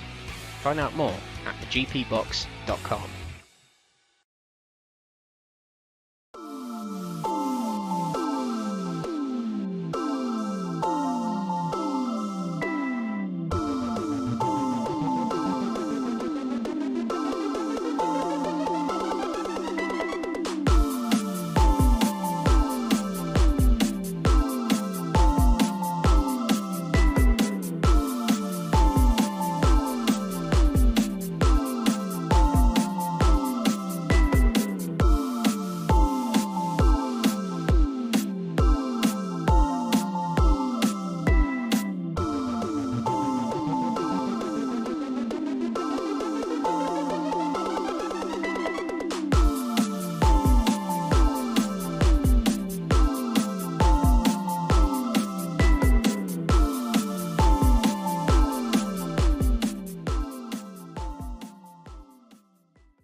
We're back.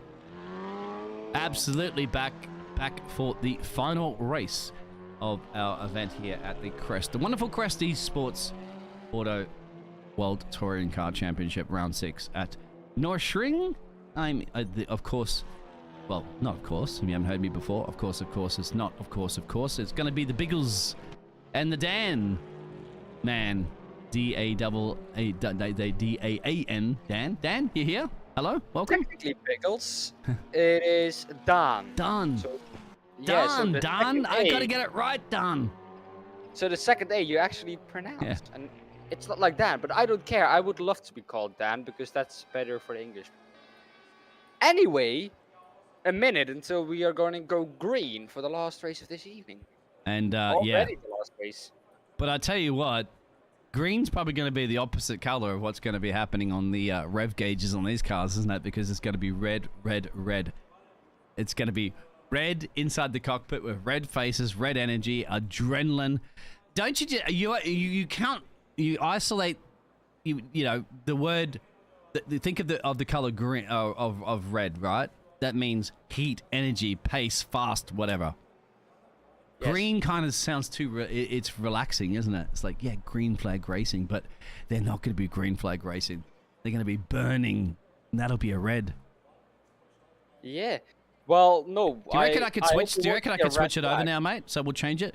So instead of green flag, it'll be red flag means go, green flag means stop. All right. Well, the 5-foot lights are on once again, and the long await for the lights to go out begins once again. And Rory on pole. Rory on pole, and for now we're lights out and away we go. Rory on pole position gets a very, very good start. looks like for now he's finally not going to be challenged to turn 1. A very good start from the pole sitter. Rory O'Shea, a reverse top 18, different ballast. Will that see that we will get it all up the inside? Was that the number 88 Alfa Romeo? Will that then mean, Biggles, that we will see a completely different race this time around? I think we're going to be seeing a completely different race this time around too, because there's also 20 minutes of grueling battling against the walls, and look at that dive bomb for Pedro into there. Well, it's not a dive bomb, you got to commit to the corner. But how much do you commit to the corner? You still have 19 minutes to go, so don't commit too much. Look at the gap there that Rory's got. It's almost like 1.2, and it's also from his teammate of Adam Locke as well. So Adam could be a blocker here. Slow the pack down as much as possible. Allow Rory just to go up the road there and give him a bit of a breathing space for at least another 19 minutes in this round. Yeah, finally we come around, or finally we actually come around to complete the first lap. Pedro Santos in P5 at the moment, but for how long? Looks like he might want to get up there, but up the inside there comes a familiar face of Vladislav Jevic, already up into P6. Oh, look at this. Looks like Alex Everitt behind that, struggling a little bit more in P15. But this is absolutely fantastic for Rory's team, because look at them. They're all over the place. They're everywhere. You can see both. They even have the same numbers, I believe, 55 cars each. I'm not sure if that's even legal, but anyway, it doesn't matter. That's just what's written on the car.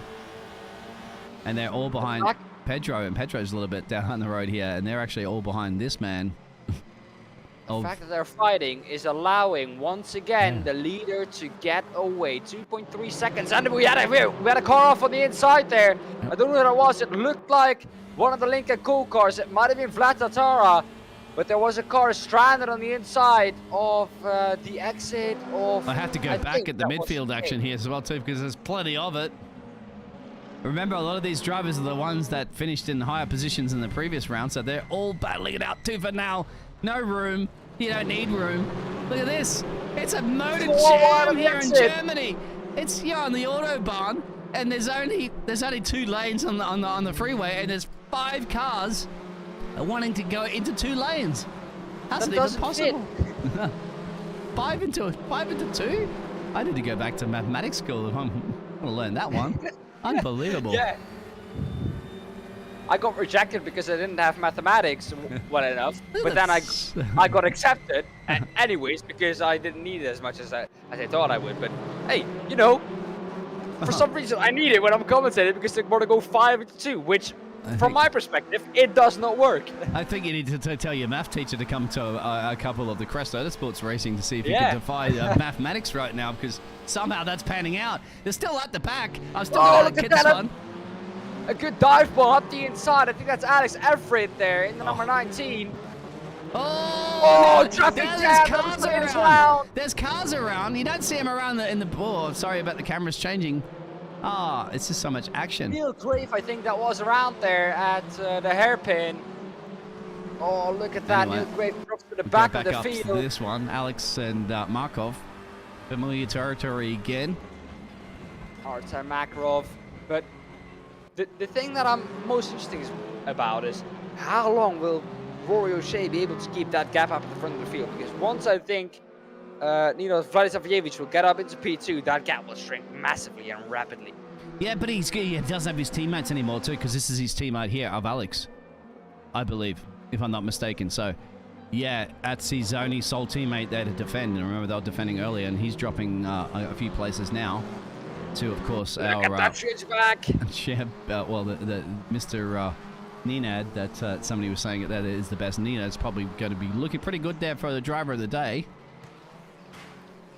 Yeah, for me at the moment, it's either Alex Everitt because of his performance once again, or Nenad Vladislavjevic. He has been quick. He's been massively quick, flying off the starts. And yeah, but we can't, unfortunately. Oh, Alex Ward. Oh, is that? Oh, just the corner really catches you off. Yeah, but unfortunately, Alex Everitt can't get it. Can't get it, of course, because he's the boss man. He can't give himself an award. Got to give it to somebody else. So, as much as he can drive like a machine, it has to be coming down to somebody else in this championship, because the boss, you can't give the boss an award. The boss is already an award. He's already producing an award by producing this league. Anyway, we're still early to go, Bob. We're talking about something 14 minutes and change down the road. This is just a normal race to go. Yeah. As look at that, up the inside goes Gabriel Lopez, overshooting the corner a little bit. The switchback is there from Alexander Locke, I think that is. Adam Locke. Don't know why I got Alexander, but up the inside, look at that. I think that is Lopez. Yeah. Overtaken by Fraser Rostons. Oh, hitting the wall there. It's oh so close. No room left on the outside there. They were scraping doors and he was scraping the wall. No room left there for either of them. I told you, if you want to take those walls out for a date, you got to buy them some flowers. Gotta be nice to them. But the walls will never be nice to you, trust me. Trust me on that, Dean Biggles. They will never be nice to you. Guess who's back? Guess who's back? This man's back. But Markov is no easy driver to get past, that's for sure. Nenad has been pulling everything out of his Audi car this evening in the DHL. He's like, okay, my friends, I'm going to deliver you a result that you've never seen before, on time, every time, DHL time. We'll see how that's going to pan out. Please sponsor us, DHL, maybe. We'll see. Anyway, more bit of, I told you, how is that, by the way, when you're right next to the wall there? Mr. Dan, I know you're step back for a second, you jump back on, almost got hit. Yeah, the car's coming, flying past, Yeah. So, but no, it's, if you look how close they are playing it to the walls, it's, you need to, and especially in this race, when you have the ballast, if you normally do not have it, you want to be as close to the walls as possible. You almost want to be flirting with the walls, because you want to get as much time out of the track as possible, because with the ballast, you're going to be slower overlap. Oh, look at that, a little bit of a touch there. Oh, and around the ears. That's very aggressive. That could be a bit of netcode. Sometimes that happens, but tell you what, I don't know. Sometimes you feel as a driver you really want to be out here just tooth for nail going for it. Sometimes I feel like just rather be in the air conditioning up here, watching it, and I feel kind of safe up here. I'm not sure how safe they feel in these cars. Trust me, it's hot in Germany and it's hot in these cars when you're racing. Of course, the temperature rises to, I don't know what Celsius, but at least higher than the outside temperature, than the humidity temperature outside. It's, man, it gets warm in these cars, but yeah, you just have to keep your head cool and try and they drop think about the I mean, Formula 1 drivers, as you know, drop a couple of kilograms per race. And look at this. Maybe Remo looking to perhaps drop Gabriel. The old E-Link car. There's your other DHL car there, of course, of Remo. The sole Swiss driver on the grid there in the Honda car. And further up the field, of course, we're going to have to look at Markov trying to bring it here on Ricardo Bessel Santos, who's going to have to defend off a very, very quick Ukrainian driver, as you're very well aware of, is doing a fantastic job in the championship at the moment. Ricardo and Roy is still leading it, but Pedro is slowly catching him. As you said, how long can Rory O'Shea hold them off? Because this is the battle for P3 behind. And if you actually look there, see, there's the 1 2 up the road, and this is the battle for 3. Which I'm not quite sure how long Mr. Ricardo can hold this one off. If you look, I think, a little bit further back, I think we will see Alex Everitt has caught up to the back of Jeff Burkis. And he, at the moment, Alex Everitt, is holding the fastest lap of the race with a 55.524. That is currently the fastest lap of the race by 2/10 over Pedro Santos, driver in P2. So he will be looking to try and catch up. As you can see, the gap from P7 to P8. And the other Adam. Somewhere around 6.6 seconds. So he'll be looking to try now, when he has catch up to top 6, to get past them all and maybe overtake Vladimir Zavjevic, who's now up into P3 and finally has got past Alex Ward. Here's Jeffrey. Other Jeffrey O'Shea, yep. What's happened what here? Exactly, what has happened here? Rory O'Shea Ricardo's lost a couple of places. I think he got damaged. I think he hit the wall here. Look at this. Dropped down to P7 now, Ricardo. He was in P3, now he's in P7. In big trouble. Can't visually see damage, but definitely dropping. What has happened to our previous leader, Rory O'Shea, down into P2, losing heaps and heaps of time all of a sudden. Just having a look at Stevie at the moment, battling it out with Fabio Gil. And that's Stephen just behind. Have a look at Stephen looking to make a run here on the outside of the 31 car. But backs off, decides to try to make the switcheroo perhaps on the inside line. Get a good exit. No, not enough power there. Covered up really by Fabio. Craig Deakin a little bit further down the road looking at Remo Schneider for the 13th place currently at the moment, and still 9 minutes and change of racing to go, plenty of time. And Pedro has taken the lead of this race. We must have missed that one. I must have missed that one. Here he is right there. So he's taken Rory O'Shea. Rory's now there, right here. 2 seconds down the road. I missed it, sorry. Go ahead. Yeah. He's dropping heaps of time. Like I said, it's unbelievably how much time he all of a sudden lost. He dropped the second, then Pedro Santos overtook him, and then he lost another second. So something must have happened to him. He might have hit the wall because that lost a lot of speed, but otherwise I don't have an explanation for how he all of a sudden lost heaps and heaps of time. But he's now dropped back to P2. I pretty much guarantee you there's probably a wall involved in the answer to that question somewhere. Yeah. But yeah, he's now going to have to watch out for Vladislav Jevic behind him in P3. So here's Alex on board. Alex's view of this battle that's up ahead. That's a battle for P4, P5, P6, where Alex is too. Alex Everitt is going to have to go around the outside of the Alfa Romeo of Geoff Perkins. Can he make this one stick? Inside is now for him. He will have it. Oh, he had to correct a little bit. Yeah. But Geoff Perkins into the wall there. There was room left for him, but there was a little touch on the apex. And Geoff, like you can see, flashing his lights. Not amused by that one. Here's the other Adam, and Adam down the road there, I think, still battling it out with Stevie. And that's Adam Locke, and Remo's also in this party. Like the 31 car up the road there of... There it is. And that's just Fabio still holding off everybody behind him. Adam Locke, Steve Guravia, Mr. Remo Schneider, and Craig Deakin as well. In this little midfield party, per se. As Pedro has now built a 1.7 second gap to Rory O'Shea. And guess who? Guess who's in P3? This man. Might it be Vladislav Jevic? You got it right now. Further back, Gabriel. Where's Gabriel? There's the Colombian driver. Oh, on the outside there is our Greek driver. Anastasios Georgiadis. He's gonna be looking to got it done, hasn't he? Stick this one up the inside, and he made it stick. And he's now through in to P16. He's gonna look to try and catch up to Norbert Juhasz ahead of him. Oh, has Remo Schneider taken an advantage of this one? Yes, he has. That's Craig Deakin and Adam Locke. And Stevie, that's Stephen right next to him, actually. Stephen de Grivia. And this is Remo Schneider. Looking pretty pacey at the moment. There's the Swiss driver. He's going to try to keep a very fast, obviously, Stephen. Great qualifying results at the moment. And who's that sticking on the inside there? Is that Craig Deakin? Yes, it is. It's Craig. Those Hondas have some really good late race pace. Oh, up the inside of the chicane now. Can he make it stick? There is room for him.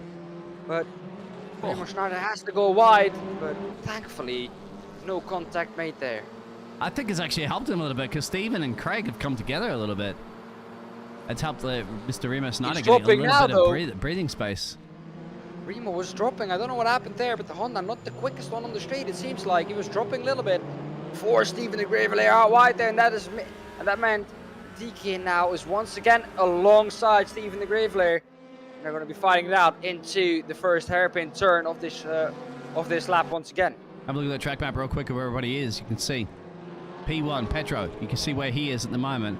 And look at the highlighted car that we're on. Very hard to see in the track map, but we are currently down in P12 that we're looking at. So you can see how much of a gap distance there is. Almost getting to a point where you're going to be lapped down or not. And that's Craig Deakin that we're currently on board with at the moment, battling it out with Mr. Stephen in P12.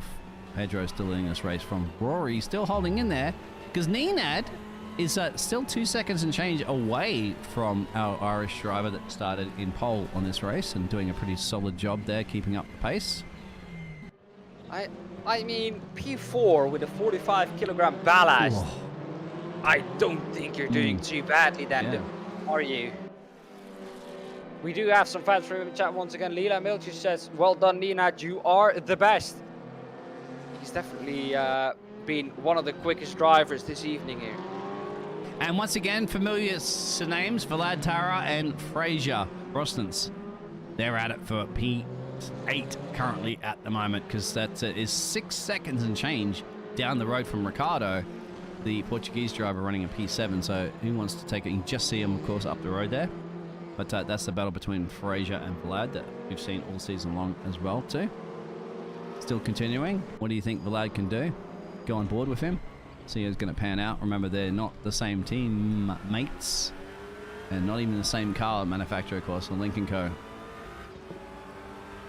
Yeah. Well, I think Vlad drives a little bit of a different line to Fraser. We'll have to go back to this battle at the moment because it's still occurring here between Norbert now, Juhas, and Anastasius. Oh, Greek driver. I might have got that one right for the first time all season. Norbert Juhas, though, ahead of Anastasios Georgiadis, he has caught up now to P14, like I said, but it's going to be a difficult job to do anything further in the remaining 3 minutes. He might get past Norbert Juhas here, but it's going to be difficult to get up a couple of more positions. Steven de Graveler is also struggling for pace this race. It seems like he might have some damage from the early stages in this race. Yeah, he is currently running in P12 about 1 second and change down the road. I want to keep an eye on Vlad, still putting this massive pressure on Fraser. And we're on board right now with Fraser Rossens. He's currently in P8, holding off that P9 position. And I think we're going to definitely go back down to this other battle because it's still occurring. This is very close here for the 16th, 15th, and change.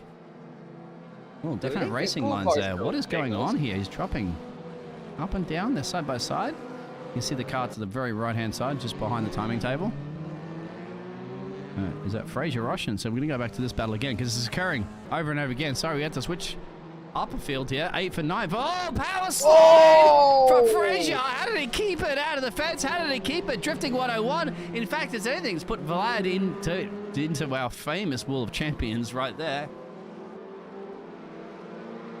Unbelievable. Well, that was a little bit too much speed on entry, and that cost him. But he parked it professionally on the apex so that Vlad Tara could not get a good exit to try and take advantage of Fraser Rosten's messing up the entry to the chicane. So, this could be his last opportunity too, because we're about 2 minutes now, and lap times of just over a minute now. Yeah, that's it. That could be the last chance. Opportunities are take a few more. And this is it. This is going to be a crucial battle between Fraser and Vlad here. These two drivers that we're looking at, P8 and P7. I think there's nothing going to happen unless Pedro should be looking good to win this race there. He's got 2 second gap over Rory O'Shea. And even our race leader, as you'd mentioned there, of Ninad. But Ninad, unfortunately, in P3, he's got 1.9, almost 2 seconds, as you mentioned. But he has, like, he's gone to the local grocery store and he's got 40-something kilograms of groceries in the back of his car. So very difficult to drive with. This is the closest action on track right now, as we're down to the dying 1 minute. We have a big battle for P3 as well. Rise of Everitt and Alex Everitt as well. Yeah, we do actually. To watch out for Alex Everitt, of course, a big championship contender with how consistent he has been performing. Like I said, only finished outside of the top 3 on 4 occasions in 17 races. That might be 5 out of the 18 if he finishes outside of the top 3 on this one. But he's looking to challenge Ninad Vladislavljevic. He is not giving up this one. We're gonna go on to the last lap right now. So this might be his last opportunity. He's gonna try and get the better exit. Alex Everitt knows how to drive these cars.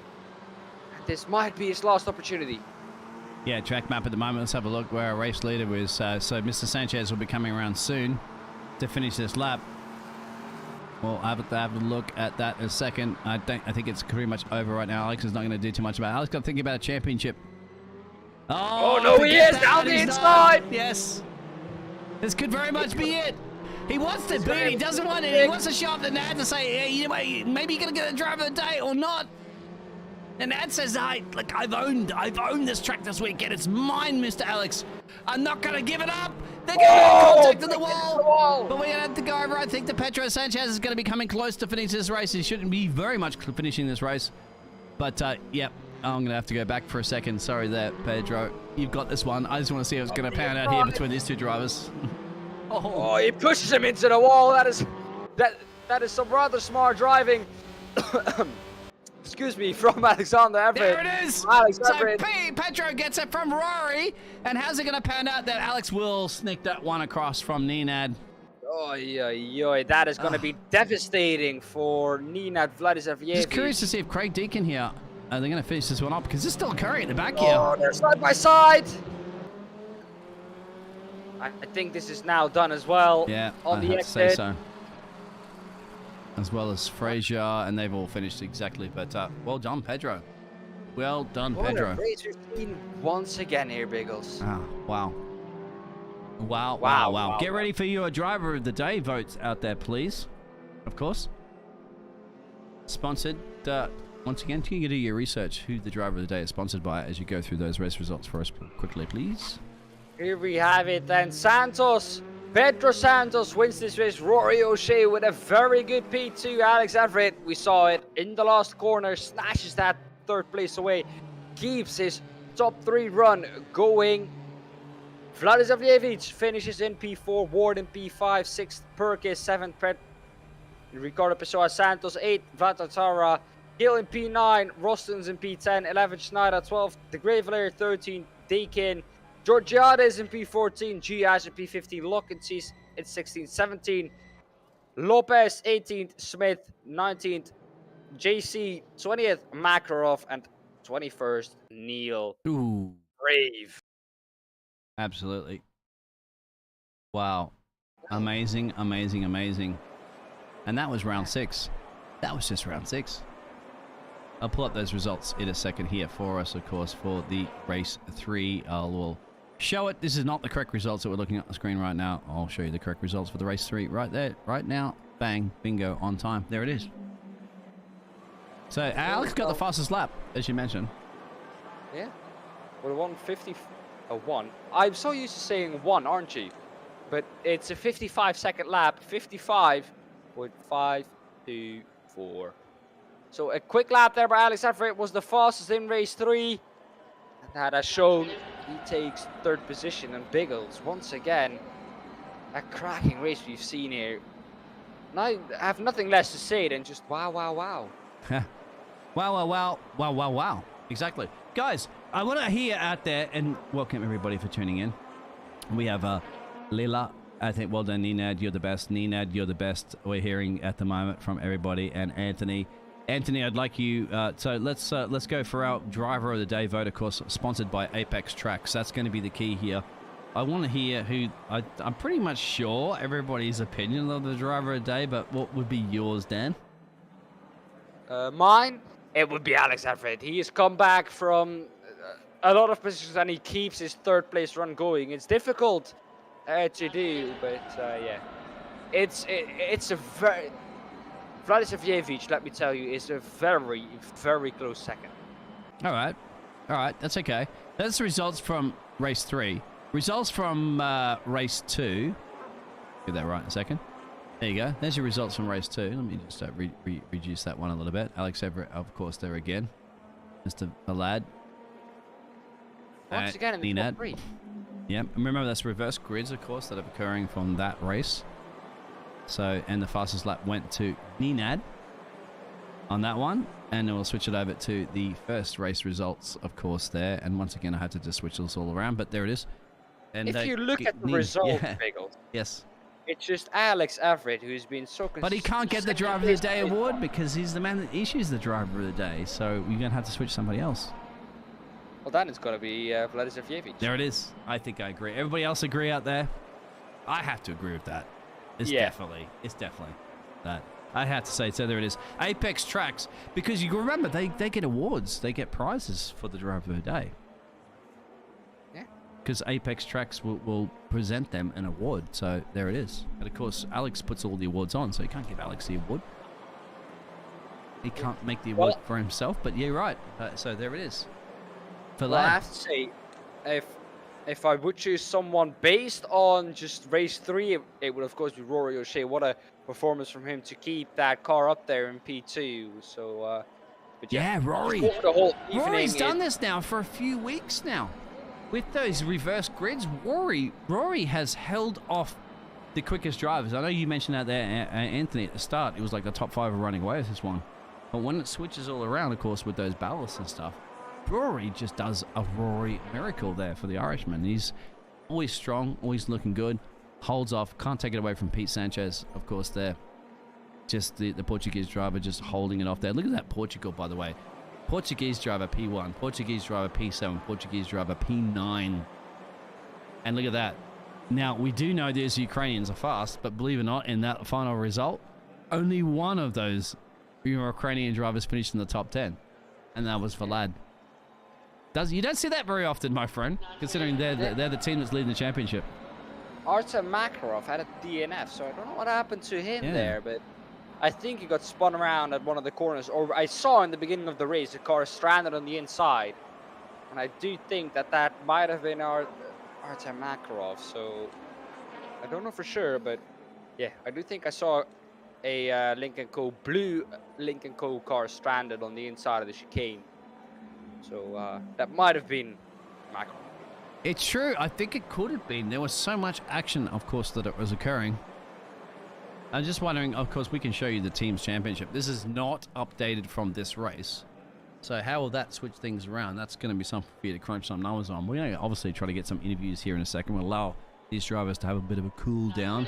In fact, we'll go to one of our Be Right Back screens, of course, with our fantastic sponsors. We cannot forget about and help us put this massive production on here at Crest Esports Autosport, round 6. So, yeah, don't go anywhere. We'll gather some drivers for some interviews. We'll be just back in a minute.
The GP Box is an online marketplace for motorsports, merchandise and memorabilia. Browse for a whole range of motorsports products in all forms of motorsport. Take Formula 1 for example. There is a whole section dedicated to Formula 1 products from your favourite drivers, cars, teams or tracks from all eras of Formula 1. There are more series available, including WRC if you are a rally fan. You can even search for your favourite form of motorsports to see what products they have in your favourite forms of motorsport. Or, if yourself are a retailer in motorsport, you could set up your own shop within the GP Box to open up your products to a much bigger motorsport audience. Find out more at thegpbox.com.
We are back, everyone, and we have the big boss with us. Alex, welcome.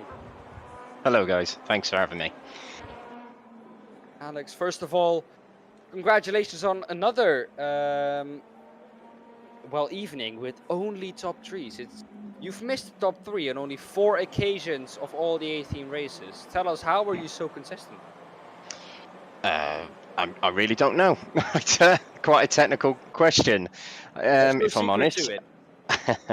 Well, the trick to get into the top in touring car racing is just being able to manage the reverse grids, just keeping yourself out of trouble on the opening few laps. And then once you're through the first few laps, it's really about keeping consistent with your pace until the end. I've been quite lucky in the last couple of races that in race 3, because I haven't qualified so well, I have less ballast on the car, so it helps the car rotate a bit more. It just sort of gives it that boost feeling, which really helps. Motivation-wise, it really helps motivate you to get fast lap times, and that was the case in race 3. Very fun race 3 tonight. There's a few. There's a few dodgy incidents tonight. A few driving standards weren't quite what we wanted, but overall, I'm pleased with my performance tonight. And did you think at the end there for Mr. Vlad that was powering on you and Mr. Vlad, you got the fastest lap? I'm showing the race results from race 3 at the moment for everybody to have a look at. Did you think you're going to hold the DHL Audi team at bay towards the end there, and because you guys were battling it out tooth and nail? I'll have to check the replay file after to check that it was clean for that 3rd place. But no, I got to about 4 laps to go, and I just thought I can get him. I can absolutely get him, because Nenad had 40 kilos on, as opposed to, I think it was like 1 kilo actually in race 1 and 2 for him. So I knew he was struggling with that, and I had the upper hand.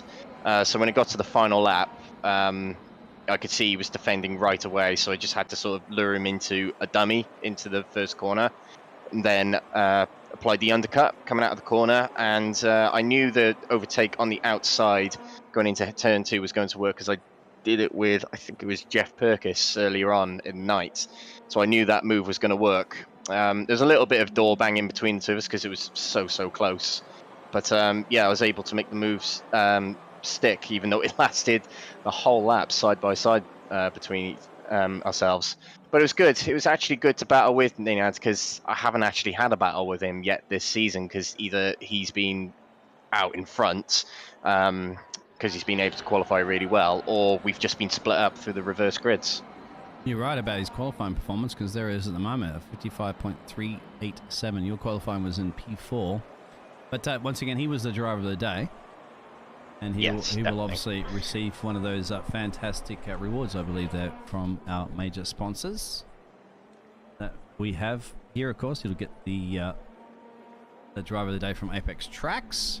Go over to just back to those results, my friend. So that obviously that was a big talking point about race 3, but race 2, once again, consistency is key.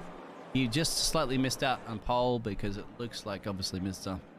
Tara just ran away with that one. How was that race for you? Quite a good one, actually. A very good lap 1, having started in 11th place. Yeah, a very good lap 1. I got up to 7th or 8th by the end of the first lap, because there was a big bunch up in turn 1, and I was able to turn in late and get the undercut, which really worked well in tonight's racing. And then it was just picking them off one by one as the race went by. But Tatara was quick tonight. I think if it wasn't for Nenad and myself, Vlad would have been up there as a driver of the day, top scorer potential, along with Artem. But yeah, way too far out in front by the time I got into 2nd place for me to catch him in race 2. So another frustrating race where I'm able to get through the pack but not to the front. It was a very interesting race, and the fastest lap on that one had gone to Nenad, of course, again, but he did finish in P5. It was obviously the Ukrainian team got 1-6 and outside the top into 12. in the last race, it was a bit devastating for him. We're not even sure at the moment, were we, Dan, what happened to... I'll just quickly show, of course, there for a second there, that race 3 results, one at a time. It's the director, Biggles. Yeah, they only had one driver in the top 10 on that one, and Mr. Markov finished in P20. There was we didn't even quite sure what happened there. Mr. Obviously the Belgian driver, Stevie, I believe, right, he battled in the walls all over the place, but yeah, they dropped a few there, which will probably switch up those championship team constructors. You were together with him in the voice chat, Alex. I saw. Was Stephen struggling in race 3? Well, me and Steve just always have a chat all the time. In race 2, I believe Steve had a brake issue. That's why he fell down the order quite a lot in the last few laps, and it might have carried over into race 3. But I gotta give Steve credit. He started off the season in the Alfa Romeo, and he just couldn't click with it.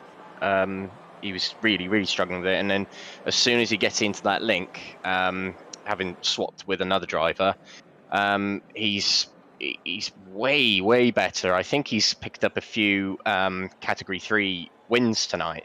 But yeah, although tonight didn't quite go perfectly for him, he still showed a lot of promise. The last 5 races he's finished, all of them he's finished in the top 3 in his category, so he's really on the rise. Credit to him. And credit as well, exactly, and credit as well in that race 3 results, because I've seen 3 Portuguese flags in the top 10, and that's Mr. Santos and another Santos, of course, in P7, and of course Mr. Gill, P9. So fantastic day there for the Portuguese drivers. You don't see that very often. You want to see more of it. We see lots of British flags. That happens all the time, and of course Rory O'Shea, he's turning into the race 3 master, isn't he, this season? He is. Rory seems to get himself in the good spots in either race 1 or race 2. Gets himself a good position for reverse grids, and then when it comes to the following races, he's able to just keep it at the front. It's harder than it looks. You know, it's easy for people to say, "Oh yeah, he started on pole position. Of course, he was going to win the race." Not in touring car racing, and not in this series. There's a lot of drivers who come through the pack, charging through, and have some good pace.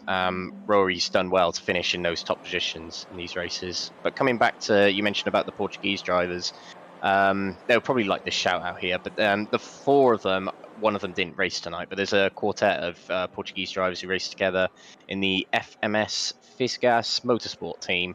Yeah, they team up together, they work on setups together, and they're a good team to have in the championship. So yeah, very pleased for them and their good results, especially is that Pedro? Yeah, Pedro Santos, who I think that's his first outright win in the series, so well done to him. Yeah, congratulations to Pedro, of course. And is it Santos? Seems to be, and are they brothers, by the way, or related? Of course, Mr. I'm not sure, to be Santos honest. And Pedro Santos. Anyway, it's, yeah. Then again, once again, just like Spanish names, Portuguese names, there's a lot of similar names. Yeah, like Jones in Wales. Yeah, exactly. And Smiths and stuff like that. And by the way, Alex, another question for you before I'll pass it on to Dan to quiz you. How many times did you buy flowers to the wall, or take the wall to dinner, or vice versa? How many times tonight did you graze your car on the wall, per se? Well, the wall is not a nice date, put it that way. I will not be going on a second date with that wall. Oh. It's treated me better than others tonight. There are a couple of others who squared the wall in turns 2 and 3 and got themselves a lot of suspension and engine damage. It's not visible on Race Room. Well, not always visible, the damage on Race Room, but you feel it and you can see it on the little damage screen you get when you're driving. And you can feel it. When you've got a little bit of suspension damage, it really slows down the car. Far from ideal, and tonight I think a couple of people suffered from that. Myself, I didn't actually get too much damage from hitting the wall. There was a couple of grazes I had against the wall, but generally my damage in race 2 anyway came from other drivers hitting me. So yeah, it favoured others more than others, I would say. We're going to give you a Sharpie, as well as all the other drivers that did visit that wall and that corner. Of course, that's where Dan was actually casting from. I know Dan was getting very excited there because he just goes bang, bang, bang. And the inside wall too as well was very exciting. But yeah, please drivers, get your Sharpies out. Sign your autograph. I was here, 2022 here for Crest Motorsports in August, 25th of August, 2022. Of course, yeah, you got to sign your name. That's the world champions around this circuit. And so, yeah, you're right. It was fun. The walls take no prisoners. It didn't take you as a prisoner here this evening, but we had mentioned that, hadn't we, Dan? Because we saw people just plowing into that wall really hard. Yeah. And you look at the car, it doesn't even look like there's not even a paint scratch on it. But trust me, the drivers, just as Alex had mentioned, do feel that. And we saw the pace difference, didn't we, between that, Dan? And yeah. So Dan, obviously questions to Alex, obviously questions to everybody in the chat out there. Anthony, I'd like you to summarize something because I know Anthony's been giving us a ton of great information during this, and I love Anthony's that. Anthony's not here anymore. Anthony is our Ted in pit lane, I'd have to say, in the future. So Anthony, if you are listening, please keep us up, because Anthony out there, and that's why I love the chat. They give us they relay this information, don't they, Dan? Because we're focusing on all this action, like zillions of action. And then Anthony's sitting there and just get his calculator out, studying it out, going, I know exactly what's going on, and that's what we love. We love. So Anthony, a.k.a. Ted, is our future. Well, he's our Ted from now on. But speaking of which, where are we going to next, of course, there, Dan? We're going to Silverstone. We're flying over to Silverstone now after the Norisring. That was exactly my next question. Alex, we're flying over to Silverstone now after the Norisring. What are you looking forward to on that track? Just the quick sections, I guess, Beckett? I drove past Silverstone earlier because I live only half an hour to an hour away from it. So yeah, my home track. I'm very much looking forward to it. But we're on the international layout first of all, which used to be referred to as the southern layout. It's not a track often used for touring cars. The BTCC don't use it, and neither did TCR UK. They generally only use the national circuit, which we're using for round 9 of the championship. So it's going to be interesting. A lot of drivers probably not familiar with it in touring car racing, but it does get used a lot for British GT racing, a lot of local series as well. Is the international circuit, but it's very fast. There's only really 2 slow corners on this circuit that I think are second gear. All the others are about third or fourth gear, but it's a very wide track. There's going to be a lot of side-by-side action, and it's a high-speed track as well, so it should be exciting. It should be a really fun track. Not to say the other tracks are not fun, but Silverstone would be a nice change of scenery. And a change for your standings, because this is the category standings, of course, for that division. So 188 points, just add all what you're going to be earning here today. If you do good at Silverstone, with only a handful of races left, obviously still in your home country, it looks like you may very well be ready to get one extra hand on that trophy. It has crossed my mind, yes. At this point, yeah, it's at the forefront of my mind that I can wrap it up soon. I need to be 75 points clear after round 9 to clinch it in round 9, if that made any sense. Mm-hmm. Yeah, because it's 25 points for a win in each category, so need to be 75 clear. Yeah, I'm only... as of now, I'm only 60 points clear of Vlad Tatara, so it's certainly it's looking good, but it's certainly not sealed yet. I've got to keep my head down, keep getting the good results, because there's a tough field here, and yeah, got to keep eyes on the back of my head. Yeah, go ahead, Dan. Just as some information for everyone. Alex is also not allowed to win the Drivers' Championship. No, yeah, I believe you. No, you got to win that one. But I didn't plan for that to happen. Speaking of Drivers' Championship, that's the one we just spoke about. But the key is now to looking closely at the team standings, because the Ukrainian team did a fantastic job, overall today, I'd say. Well, not towards the end so much. So, how is your Crest Autosports team going to be, sponsored obviously by Apex Tracks? You guys have dropped a little bit there. You're 100 and something points down there, but today more results there. So do you think you can also look at wrapping up the team championship? Well, the thing is, my teammate hasn't been around for a few rounds. Jan Trassart couldn't race tonight because he was delayed in work, rather like me, and that's why we were late tonight. But yeah, if he can get in for the final 4 rounds alongside myself, I think we can put a charge in, because after tonight we are only 111 points behind the Ukrainian team at the top. And the Honda Privateer team, they've jumped up to 2nd place, which consists of Remo Schneider and Norbert Juhas. Of course, them two are really dominating the Category 2 standings. So they're really racking up the points. So yeah, there's a big battle towards the end of the season, but the teams championship is quite exciting. There's I know it sounds like a lot, but there's only 135 points between the top 5. Really isn't much. So it can go to any of them. Team standings, yeah. Team standings right here to the left, of course, yeah. And I apologize. I mean, maybe we could get that sorted out, because in the race results here, it doesn't show all the teams. So that may very well be a race room thing.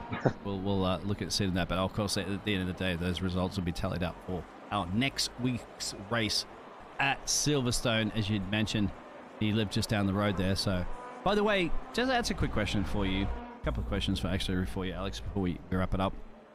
Can you go to Silverstone and walk the track or anything? Is it open to the public when it's closed for race day or anything, or it's locked? Silverstone's a very secure facility. Okay. It's all next to impossible to get in there. I can go to the museum and have a look out the window at Luffield Corner, and that's about it. I believe James, who once again enjoying his holiday this week off, of course, and if he didn't have a week off, his wife would murder him. So he's on a bit of a holiday. I believe James is actually going to be at Silverstone for some other event there, interviewing some teams, doing what James does best, as you know, putting on racing productions and stuff like that. So he's got a little bit of a pass. Maybe he needs to share a pass to you too, so you can get out there and be a part of it. But yeah, it's Silverstone, then Dollington Park, of course, back to Silverstone, Brands Hatch. These are great tracks, of course. Fantastic. All the way along that everybody's going to be interested in. So we go week to week to week to week. It's going to be just every week now, from round 7, round 8, round 9. We're going to wrap it all up in September. Get those championships, of course. And look at those esports sim track races. 603 Autosport. Apex Track's our major sponsor. 3D Wrap. DigitalMotorsports.com. GP Box. All those fantastic sponsors. Do you want to shout anybody out, Alex, before we let you retire and have to deal with all the racing, stewarding, and all that jazz that happens in the league? I don't steward. I just want to point out because I drive. We got a very good team behind the scenes who help us out with that stuff. Yeah, the shout out to you guys. I know we were delayed by half an hour tonight, but thank you to you guys for still doing the job, of course. Thank you to everyone for being patient, waiting for the race to go live today. That's the drivers and the audience. It won't happen again. I was just delayed for work today. Don't worry about it, mate. It's fine. You know, the hospitality here at Crest Esports is fine. Dan and I were just chilling there. You know, all the hospitality. We were just, we had food. The cookies were lovely. Yeah, exactly. By the way, just real quick there, if people are still tuning in and watching, and I know a few of you are, Alex, you got sign-ups, of course. CrestAutosport.com /race room /dash sign up. We'll just go to the website, of course. All the rest of the links will be there. How can people sign up? Because we are obviously getting deep into the season. Can they sign up for the next season and all that jazz, or follow the Discord? What's coming up next, and what is the best thing to do if people want to be a part of this? How get in early, and what can they do? So put it quite simply, you can join in with the racing whenever you want. You can join in for the next race if you want on the 1st of September. We have a little system where we have reserve drivers. So if some of our full-time drivers of the 36 we have can't make one round, then we call upon reserve drivers who can't do every single round. We offer them the car, and they can use it for the rounds if they wish to. So yeah, if you want to get involved in the racing, you can get involved straight away. So sign up at the website in the thumbnail you can see on screen now. That's crestautosport.com /raceroom hyphen sign. That's too much to type in. Just go to the website, right? There's a link, I'm sure of it, isn't there? There's a link in the Yeah. description. Yes, there Yeah. is. So Yeah. do use that. It's easier than me calling out the website. I know. But yeah, get involved straight away. It's interesting you mentioned that. There are plans underway for next season already. Glad to say that our next touring car season will be broadcast by JP Broadcasting yet again. That's Hey. excellent news we can announce. Nice. We do have plans in the works for 3 leagues for Crest Autosport. One on Thursday, as they are now, that you're watching right now. One on Saturdays, and we're looking at one on Mondays or Tuesdays. Can't quite say what we're going to be racing yet, but it's looking good. I know you're so busy. You provide a lot of those graphics as well as putting this whole league on. So I'm going to even press you to more to say, give me a graphic for that one as well that I can show up on the stream, so people can follow. You're like, Biggles, damn it, I'm busy as it is now. But yeah, we'll get a graphic for that so you can follow. Once again, there's more leagues. There's more. It's not just the Touring Car Championship here at Crest Autosport. It's Crest Autosport for a reason. It's not Crest World Touring Car Challenge. It's Crest Autosports, being autosports in general. And Dan, on that note, exactly what Alex had said, even you can jump out, Dan, and sign up to be a reserve driver, because I know you can drive and cast at the same time. You've done it before, haven't you? Can I drive the safety car? Oh, there you go. That's not a bad idea. Safety car would certainly help me out to get to the front quicker. A lap around the circuit in the safety car. There you An go. idea for next I'll be the season. medical car. I sign up for that one. How's that sound? So we'll have to wrap it up. Thank you very much, Alex. No problem at all. And Thanks thank for you, having me. Absolutely. Well, yeah, you're the boss, mate. So, yeah, we're proud to have you up in the casting box. See, I told Dan to change the combination, but it didn't work. We don't want to change the combination to Alex. He needs to go have a cool down. Have a shower, probably sweating right now. Oof, actually, I didn't want to tell you, but yeah, you're a little stinky, my friend. So Yeah. Hey, I tell it how it is, okay? I tell it how it is. You need to have a shower. Yeah, you know, if they're stinking a little bit because they're sweating, you tell them. He's just raced, Biggles. I know, that's what I'm telling you. It's honest, it's fine. Absolutely, no, it's a great job. Dan, you got to wrap it up, my friend. You've done a fantastic job there. For the Dutch can drive, the English can drive, the Ukrainians can drive, the Irish can drive. The Croatians can drive. Jeez, I think everybody can drive around the planet. Everybody. Yeah. So that's it. We're going to wrap it all up there. Dan. Well, everyone, once again, thanks for watching. It's been, once again, an amazing race. Alex, congratulations on, once again, a very consistent result. Biggles, thank you for the production tonight. It's been amazing. Once again, from everyone from Crest Autosport, thank you for watching. We'll see you around 7 in Silverstone. Bye-bye.